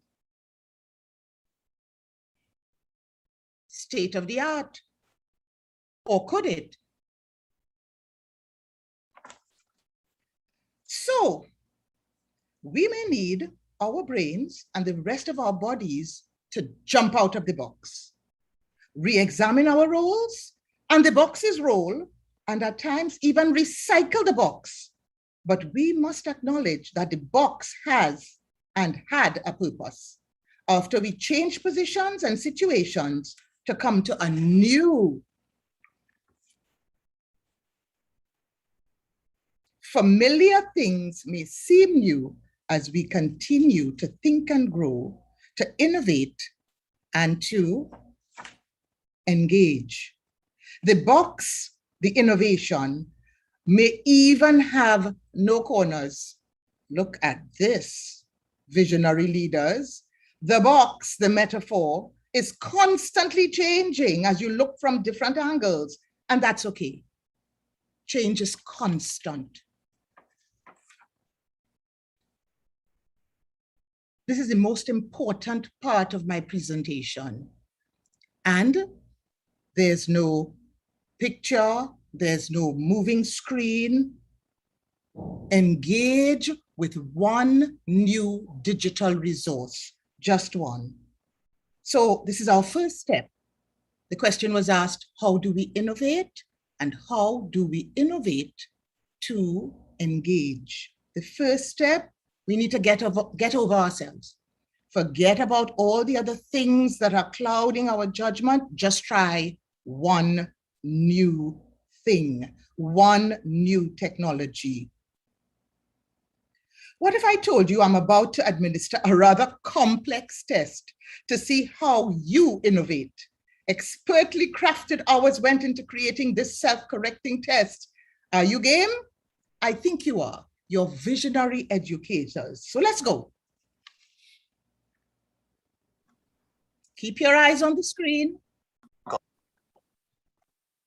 Than the previous. You'll have 5 seconds after each riddle to figure out the answer. Level 1. Take a look at this image and try to figure out what expression is hidden here.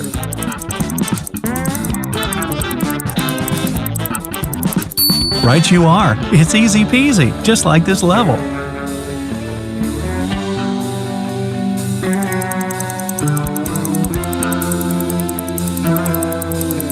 That's Big Sister. Okay, now try this one.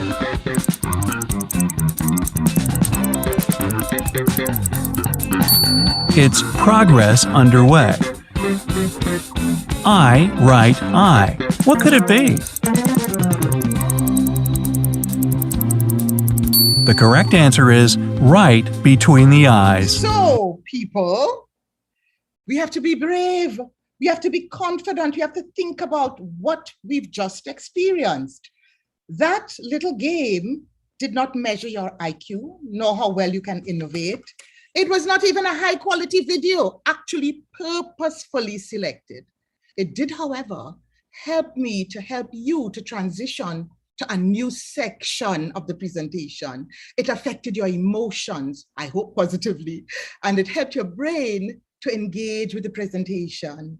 It was engaging, but that does not constitute the engagement we visionary educators seek as educators and leaders.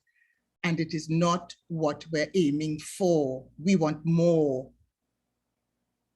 Engaging does not equal engagement. So what are some of the indicators of engagement? I'm talking about innovation, or I'm talking about engagement. So behaviorally, we expect to be seeing these things happening in all environments. Notice I haven't spoken about environments as yet. We're talking about all kinds of environments, be it digital, be it face-to-face, all kinds. Learner engagement indicators are still going to be stuff like looking for the students' efforts, answering to recall questions, assignments, all the whole list there. A number of postings if they're online, number of quality and frequency of online posts, number of podcasts used, yeah? And it's going to affect the learners emotionally. There sometimes might be some anxiety. You know, you might have had some fun with the game, but I'm sure in the beginning, you probably was very anxious. What is Mrs. Figaro Henry asking us to do here? Oh my gosh, can I do the game? Yeah, but certainly we want to infuse, we want to engage the students so that their emotions are positively affected. Crucial aspects of this cognitive engagement that we're aiming for. So, Pool 2020 refers to engagement as a student's investment in and interest in their learning. Redmond says that it is to be considered active. It's the active process of learning, concentrating always on learning, okay?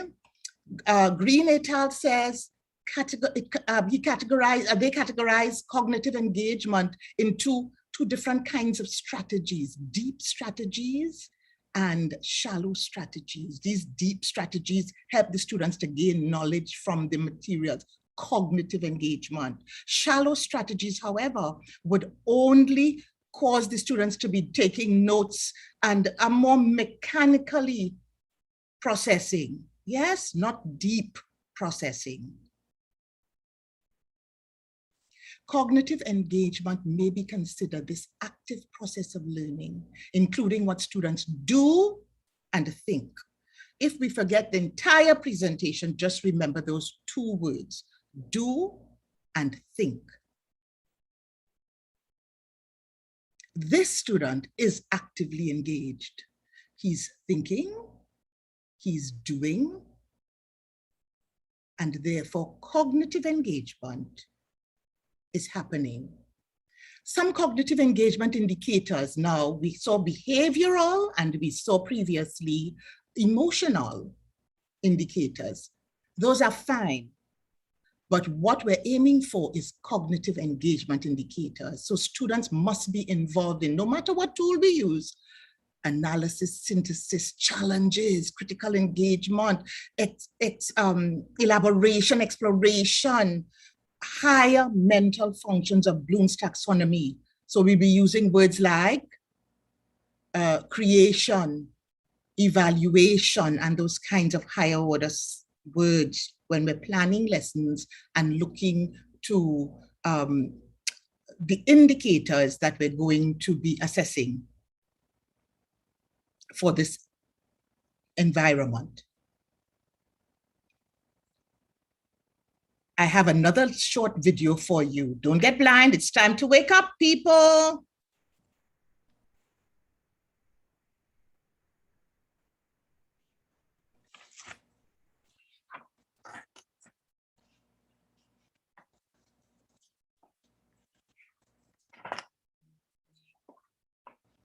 Newsflash. If we want to innovate the environment, we have to make it cognitively engaging. So the image, this depicts a kind of a multi-dimension to engagement. Yes, and Eccles agrees. He says that that engagement is multi-dimensional. Fredericks et al. And Wang et al. Also agrees. The authors use the 3 dimensions put forward by Fredericks, so that emotional, behavioral, and cognitive engagement can be measured for learners and teachers by Fredericks et al.'s estimation. The indicators assist us as we teach, yeah? So measuring it, there can be self-report measures. The authors Green et al. Explained that these self-report instruments, they've been used since the 1970s. But not many people, not many educators tend to go towards and move towards that cognitive engagement. Sometimes we're quite satisfied, unfortunately, with just the behavioral and the emotional engagement. Self-reports are most widely used instruments for measuring the engagement because their advantages are easy to administer and it's cost effective. Yeah, so people, don't fear future learning environments. It doesn't matter the environment, online, synchronous, asynchronous, it doesn't matter. The pedagogy, the learning is what is the most important thing. And that is going to guide the tools. So whether we work from Montserrat, Dr. the previous presenter, whether we work from Montserrat or whether we work from Marabella or Myanmar,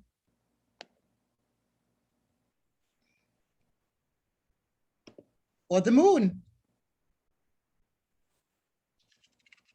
we let the outcomes guide the strategies. The pedagogy will guide the process, no matter what environment we engage in. Consequently, we come back to the simple diagram. The environment will be innovative and engaging, causing the students to think will produce ideas. Giving them assignments to do will engender real outcomes. So, an innovation is this idea of practice, an idea or practice or object that has been transformed into practical reality is what we're aiming for. This can be done by innovative and engaging activities. Innovation and engagement go hand in hand. They are inextricably linked. If the learner finds, however, the content boring, irrelevant, distressing, too difficult, or too easy, they may become cognitively disengaged. Learning is halted. This is not what we want at all. So just like our first video, when I told you to prepare yourself for this video that you're going to be looking at and stuff, you were a little anxious, but you probably decided, hey, I'm going to continue looking. And guess what? Along the way, you might even have had some fun and you might have learned something. Ideation is not a synonym for innovation. Conformity is not its simple antonym. And innovation is not the automatic consequence of creative thinking. Levitt. So if we are aiming to innovate, we must engage cognitively. I will say it again. If we are aiming to innovate and engage cognitively, we must engage cognitively. So not just behaviorally, not just emotionally. Technology helps to make the learning a lot of fun. But the learning is our main aim. It's approaching the end of the presentation, and I believe that we will be better able to discern innovative and engaging resources. Why didn't I share them with you? You'll say, but Mrs. Henry, why didn't you give us resources? And I will say, guess what? There are many resources available on the Visionary Educator's site. The choosing of the tools involves choosing the ones that are going to innovate and the ones that are going to engage the students. Your choice. And remember, you start with choosing just one tool to innovate and engage cognitively. The environment, though placed on top there, is not the important element. It's the learning that continues to be important. Thank you. And don't forget, visit the Visionary Educators Facebook page or when they stream live, and all these beautiful tools will be available to you. The tools that can help you innovate and engage cognitively. How do I know that? Because I have shared several of them with the Visionary Educators, and I know that they are available. So thanks so much. I hope you had a wonderful time chatting with me. I'm ready for questions. Thank you again, Mrs. Figaro Henry. And what I just want to make mention of some takeaway points, everyone, as you warm up and put your comments as well as questions in the chat. I'd like to encourage those who are viewing us on YouTube as well. Feel free to put your questions in the chat for Mrs. Figaro Henry. And I like how your presentation also focused on some of the things that Dr. Joala was saying to us. And for me, pedagogy is important. I think sometimes we get carried away with all the technology and we forget that the focus really is pedagogy and thinking about our students learning. So pedagogy for innovation. Again, also, Mrs. Figaro Henry encouraged us to be brave and be confident in innovation. Sometimes we get so accustomed to putting ourselves into a box, limiting ourselves, thinking maybe we can't be innovative, but we can. And we have to embrace the fact that education is changing. And as education is changing, so too do our educational practices need to change. And also involving our students. And that's something that Dr. Joala also made mention of in his presentation, remembering that the students must be involved in whatever we do. And lastly, if we want to innovate the environment, we must make it cognitively engaging. So thank you for that, Mrs. Figaro Henry. And at this time, I'm going to turn over to Charmaine, who will conduct our question and answer segment for Mrs. Henry. Charmaine, I hand over to you. Thank you, Alicia. So thus far, we don't have many questions, but we have a comment, and I think it's a very important comment because I go back to the part of the opening statement. All of us as educators, we need to get over ourselves and just try one new thing. So with that in mind, this is a comment. A resource does not need to be digital to be innovative. It can be an approach. So Dr. Figaro, what are your thoughts on this comment? Mrs. Figaro Henry, not Dr. yet. Yes, that commenter, that participant is totally right. Because remember the definition of an innovation. It is something that is an idea, a practice, an object that is perceived as new. Yes, but fortunately or unfortunately, we live in a digital world. Education is going from face-to-face to blended to online. And actually during the COVID times, we just had to fly across to online. Yeah, so correct. Teaching with all kinds of other kinds of non-digital strategies and tools and so on, fine. Yes, especially in areas, we can't forget the areas where there are there's no electricity, if there's no, we can't use the digital technologies. So that person is totally right. Yes, keep in mind what the innovation involves, what and cognitive engagement involves, and we can teach, as I said, we can teach anywhere with and we can teach for cognitive engagement anywhere. The moon, Montserrat, it doesn't matter. The environment doesn't matter. We use what is appropriate, keeping the pedagogy in the back of our mind. We get the students to learn, we've achieved what we set out to achieve. Our objectives were achieved. It was innovative and it was engaging, even if it's in the face-to-face environment. Correct.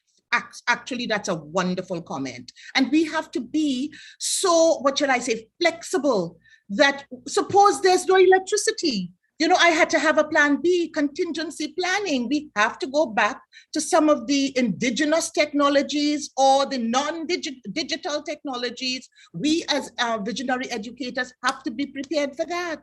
Yeah, so thanks so much for that comment. Yes, the definition of innovation and cognitive engagement hasn't changed because you have changed the environment. That's right. Or the tool, yes? Or the tool or the activity, it doesn't change it at all. So we have another question posed. How do you deal with educators who do not want to change their mindset of innovative teaching? Okay, That is also a fantastic question, because I have had to do it with my students at the School of Education. The same way they come in, sometimes you see their arms folded like that for the first class, and I don't know anything about technology. I'm not technology savvy, and but, and we hear it, and we expect it, and we're ready for it. We embrace it. What do? We show that the technologies are easy peasy. Remember our video? Easy peasy, lemon squeezy? Yeah, we show that it's easy. We show that it doesn't have to, even though technologies bombard us with all kinds of things. It's Skype, this one, you come in, Padlet, da. Don't let it confuse you. That's what we say to our students on the first day. Don't let it confuse you. Keep your focus. It's like the entering, like the horses, keep your blinders on. What is our aim? Our aim is so that students can learn. And if our aim is that students can learn, then we use what we need, but because we are preparing them for a digital world, what was his name? He said, if we teach the same way today as we taught yesterday, then we rob our children of tomorrow. I forgot who said that now. Somebody might be able to enter it in the space for me. A very renowned researcher. He said that if we teach the same way today as we taught yesterday, we rob our learners of tomorrow. Yeah, so that's how we try to get them. We try to let them see that it's not about us. Get over ourselves. It's not about you, it's not about me. It's about those children who we have to get them ready for this 21st century, which looks as though it's going to be teaching and learning in digital spaces. So are we going to wait? Okay, when the technology comes, we're either a steamroller or we're the road. I don't want to be the road. I don't want things rolling over me. Yeah, and they kind of get it. They realize this thing it's easy. It's one tool we're learning at a time, not a barrage of tools. Yeah. So it's easy. It's in the students' interest. We're going to hold your hand along the way. We're going to support you. We're going to scaffold you. And by the time the second day they come around, they come in and they sit right in front of the computers or whatever. If it was face to face, they would be. We start to see the change almost immediately. There are some who it might take a little longer. So we scaffold them a little bit more. So we would arrange them into different categories. The teachers, we are allowed to grade themselves. They say whether they're a beginner, whether they think they're intermediate, whether they're proficient. And we help them to work with other people who can help scaffold them. Yeah. So did that answer the question? I believe it did. It did for me. What do you think about an approach for persons who may feel overwhelmed by the use of the technology, that they could ask the students to take the lead in selecting a format to do the engagement? Excellent. The highest form of technology evaluation, actually, there are 5 levels, is when the students are allowed to choose the technology to solve their problems. People, I need to say this twice. The highest form of technology integration is not when the teacher chooses. It's when this learner chooses. Notice I'm using the word learner in the 21st century because the space is not only face-to-face, we have to use the word learner. Yeah. So what happens is that when the learner starts to choose the technology, we start to get excited. Yeah. That transformation is beginning to take place. But it's okay. If you're at level 1, we will help guide the teacher through to whatever level we need to guide them through to get them there. It's a process. Yeah, Rome wasn't built in a day. Our technology wasn't learned in a day. Indeed. So we have some appreciative comments. I would really like to share them at this time. So the first one is, you have demonstrated what it means to innovate. Thank you for an enlightening session. I was cognitively engaged. Be blessed. I hope you weren't afraid when I said, I'm going to administer a test. I hope you had some fun. Indeed. I appreciated the simplicity of the videos that you shared. Yes. It kept the mind engaged and you want to know what's next. Yes, oh, I'm so pleased. Yes. The next comment is, what I have realized is that my students are more digital and very millennial. So I use them to do a number of the activities in the classroom. Excellent. And it builds self-confidence. You see that behavioral and that emotional part? Don't forget, cognitive is where we want to go, but don't forget we still have that emotion, and the behavior is absolutely also important to get to that cognitive engagement. So by doing that, by letting the students create higher order thinking skills, help you, they better learn. Listen, the best teacher is the person who actually knows how to go about in a step-by-step teaching someone who has no idea where to go. So the students themselves knowing some of the tools and you engaging them in actually involving them, not engaging them, but involving them in the actual day-to-day teaching and learning process, it builds their confidence. Yeah. Not only that, the students, it's kind of like being reinforced. Yeah. Mm-hmm. So they learn the thing themselves, they show you the teacher, and then in the actual showing, they have to teach you the step-by-step process so that it's even reinforced. Some of these things that Dale's cone of experience says, he says that we remember about 20% of what we hear. Mm-hmm. We remember about 40%, of what we do. But when we do, we hear, we remember more than 80%. So with that student actually doing it and helping the teacher along, it is reinforcing it. It's like a hot iron being etched in the memory. Yeah. Mm-hmm. Yes. We have a question. Do you see a difference in the way innovative teaching is done among baby boomers, Generation X, millennials, Generation Z, etc.? Yes, actually, there are slight nuances. And what I forgot to say too in the last question is that sometimes the students know the technologies, but sometimes they don't know how the technology can help them learn themselves. That having been said, the different kinds of students, all those, the millennials, the baby bloomers, and so on, they are at different ages.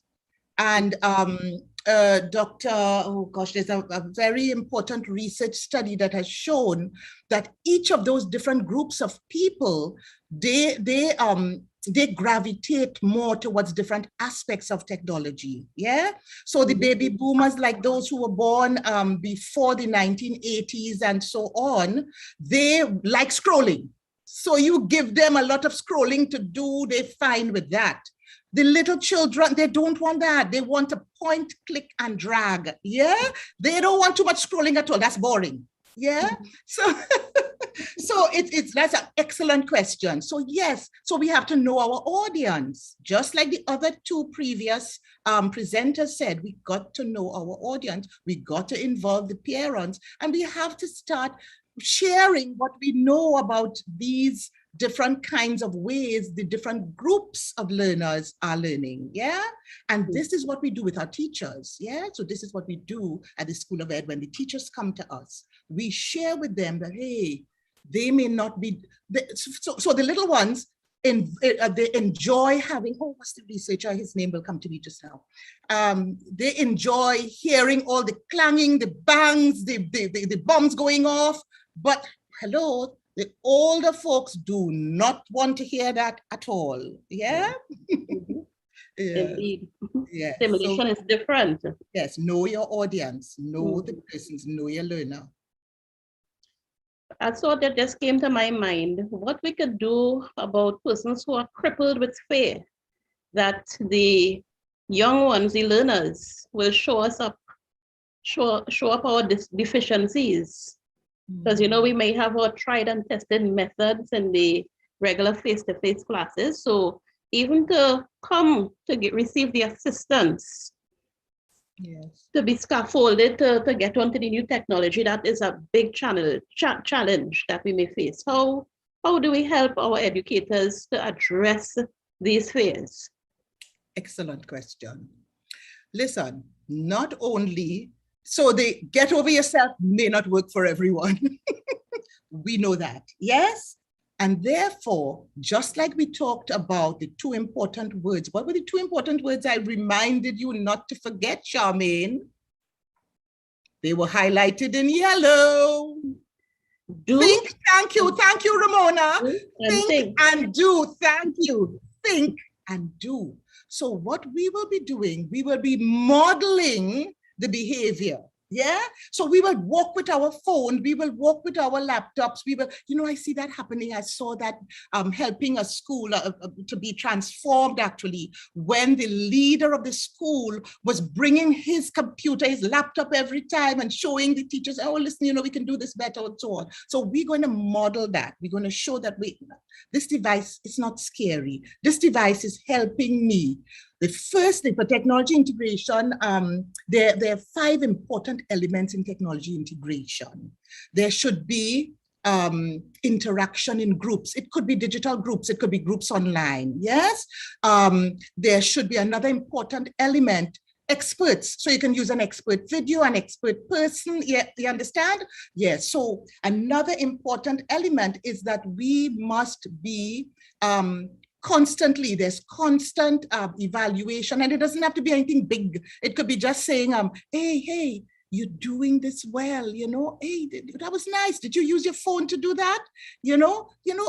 And even though we might be a little bit more tech savvy, encourage the person. I'm thinking that you all probably might say, but Mrs. Henry is a technologist, and why is she using all these emotions? Just like the presentation, the emotions play an important part. We have to make that person feel comfortable. We have to make that person feel valued. Yeah. And then the person will use the technology. So modeling, valuing people, showing them that, hey, I can do this, hey, my students can do this. Hey, you might be able to do it too. It's not that difficult. Or do you want help? Professional learning communities. Even informal ones. It doesn't have to be professional PLCs. Yeah, a group of people together decide, hey, we can help that other teacher along. We can, yeah. And even though we're going through COVID, it doesn't have to separate us. We can still use WhatsApp and all the available free technologies, yeah, to support that person. So it begins with the emotions, it continues with the behavior, and then cognitively the change and the transformation will occur. Be patient. My words, the first word to the question that I answered last should have been, be patient. Totally agreed. Thank you so very much for this wonderful presentation and your interactive way of answering the questions. Very engaging, very enlightening. I hand you now back over to Ms. Messiah. Thanks, Charmaine. And thank you very much, Mrs. Figaro Henry. We did really enjoy your presentation as well as your patience and explanation in answering our questions. And we had such, and I know our participants also enjoyed it as well. I'll just share one more comment. Ramona says you are the epitome of innovation and engagement. So thank you again, Mrs. Figaro Henry. At this time, participants, I would like to introduce you to the individuals who make up this group called Caribbean Visionary Educators. And I'd like to ask our CV members to please turn your cameras on so our participants can see your lovely faces. Of course, we have our president and founder, Dr. Freddie James. Thanks, Dr. James. Well, Charmaine has been handling our question and answer segments beautifully. So we have Charmaine Richardson, who is a member of our CVE executive. We also have Dr. Viola Rowe, who is joining us from Guyana. Dr. Rowe is part of our CVE executive. Then we have Miss Latoya Papanet. She is another member of our CVE executive. By Latoya. All right. We also have Jonathan Labari. We hardly see him because he's always in the background. Jonathan is one of our directors here at CVE. And we have also another one of our executive members, Miss Leanne Pierre. She is another person who we hardly see because she is always behind the scenes working very hard to ensure that things are running smoothly. All the background things that you all don't see, those things are handled by Jonathan and Leanne. Thanks, CVE members, for turning on your cameras and allowing everyone to see your beautiful faces. And as I mentioned, Miss Pierre is the director of 21st Century Educators, another body of teachers coming together and sharing resources, etc. And we just want to take a minute to advertise an upcoming webinar that 21st Century will be having next week, Thursday. And you can see it's up on your screen here for you to see, Mastering the Blend with Pennacool.com. 21st Century Educators does have a Facebook page, so we encourage you to follow and like their page on Facebook. And someone will put, yes, thank you. I'm seeing someone says, Miss Pierre's awesome. I endorse that. Yes, thank you. So we encourage you to check out their Facebook page for further details. You can also check their website. Someone will put the links to those things in the chat for you. In addition, Caribbean Visionary Educators, so your minds were stimulated over the past 2 days. We have another event that we are working on is an inspiration series. And over the 2 days, we heard about us forming a community. We can't do this alone, educators. We can't, let's face it. We have to encourage each other, and we also inspire each other, which was the idea for our inspiration series. We want to hear from you. What innovative things have you been doing in your classroom for the past year? Tell us, how has it been working? What was the reaction from your students? How have you been coping?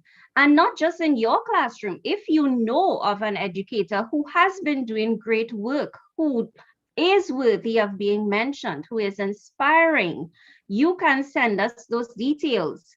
You can send us an email at carivieeducators@gmail.com. And you can let us know, send us in your information so that we can highlight these persons. Because let's face it, we all know in the business of teaching, we often need inspiring. So if you are doing inspiring things, innovative things, if you know of educators who deserve to be mentioned and highlighted, please share it with us. We want to share it with everyone. So those are some things that I would like you to take note of. And after today, you can go, as I said, follow up on our Facebook page, as well as 21st Century Educators Facebook page. So if you enjoyed our 2 days, and I'm sure you did, right? You can keep in touch with us. You can visit our website, carivieeducators.com. And we encourage you, if you are not a member of CVE as yet, I'm sure over these 2 days, you were inspired to become a member of CVE. So you can visit our website and you can subscribe to become a member. You can take a look at our website. We have several resources that are available. Our resources are free. So you can go to our website.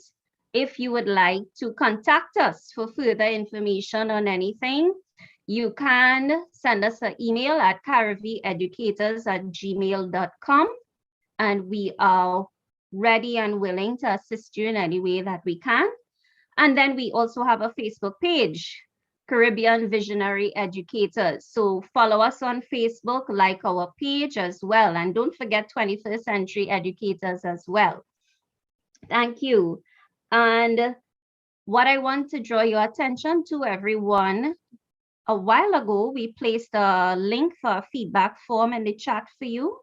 I would like to ask you, please, to complete the feedback form so we can know how we can improve for future events. And we really want to get your feedback in terms of the past 2 days. So we encourage you, please, to complete the feedback form.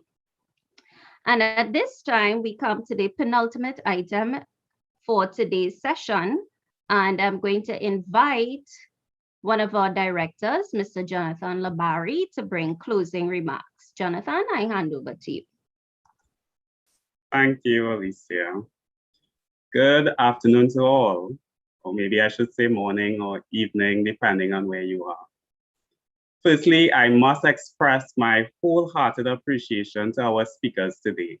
What a timely and valuable contribution you provided to our second and final day of our Innovative Leadership Symposia, Building Education for the Future. I am sure I speak for all the attendees when I say thank you. Thank you for generously giving of yourself today as you presented informative and refreshing perspectives on your topic.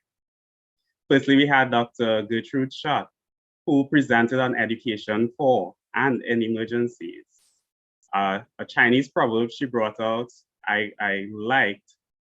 It said, learning is a treasure that will follow its owners everywhere. And yes, education, no matter what the situation might be, even in emergencies, education plays an important part. You highlighted the rings of security that if we have them solidly founded before an emergency, it will only lead to increased levels of student motivation. Then we had Dr. Joala, who presented on differentiating learning in a synchronous and asynchronous lesson. He spoke of differentiation, helping us to understand what it was all about. Aspects such as ensuring access to learning, scaffolding without reducing expectations, and inclusive teaching for inclusive learning. I like the avoid the one size fit all. Certainly, we do not want to treat all our students equal. We need to understand them, their background, know their readiness, their interests, their learning profile, and then we could adapt or use differentiated learning as we looked at, or you helped us to look at content, process, product, as well as learning environment. And finally, we had Mrs. Sandra Figueroa Henry. She spoke on creating an innovative learning environment. Certainly your presentation, as was brought out, was an innovative one. You really helped us to see that innovation involves irritation in some cases. We need to step out of the box, view the box differently, maybe even recycle the box. You talked about the importance of cognitive engagement and the indicators that we can look out for. Certainly, we want to think and do. And when we help our students do that, it will only bring about transformation. So in all, we want to thank you greatly for your contribution. I also feel the need to thank the presenters from day one, Professor Miller, Dr. Henry, and Dr. Thompson. They got us off to an amazing start, I'm sure you would agree. And that energy and vibe no doubt carried over into today, where we got 3 more equally amazing presentations. We at CBE would also like to thank the attendees. Many of you are most likely members, but if you are not, we invite you to come on board. Visit our website at caribeeducators.com and subscribe. Follow us on Facebook and YouTube. We would love for you to be with us as we fulfill our mission to create and share Caribbean-focused knowledge, educational resources, and research for educators and learners globally. And finally, a special thank you to the CBE executive for organizing and executing such a smooth and beneficial event. These 2 days have proven to be edifying. and I am sure it will play a role in the development of many of us as educators and learners. Please note that we at CVQ can provide workshops for teams and schools on specific education areas. So if you or your organization is interested, you can contact us via email at cariveeducators@gmail.com. That is CARIV educators@gmail.com. So once again, a heartfelt thanks to all. Please have a safe day. Back to you now, Ms. Messiah. Thank you very much, Jonathan. And at this time, participants, we come to the end of today's session, and we're going to send you off with some lovely pan music that has been provided to us by Emmanuel Joseph. And once again, I'd like to endorse what everyone has said. We really thank you for joining us over these 2 days. We hope that you have been inspired and you are ready to implement what you have learned over the past 2 days in your classroom. So again, keep in touch with us. Visit our website. You can send us an email at cariveeducators@gmail.com. Follow us on Facebook and do stay in touch. And now we'll have our pan item. Thanks again, everyone.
Thanks again, everyone, and enjoy the rest of your day.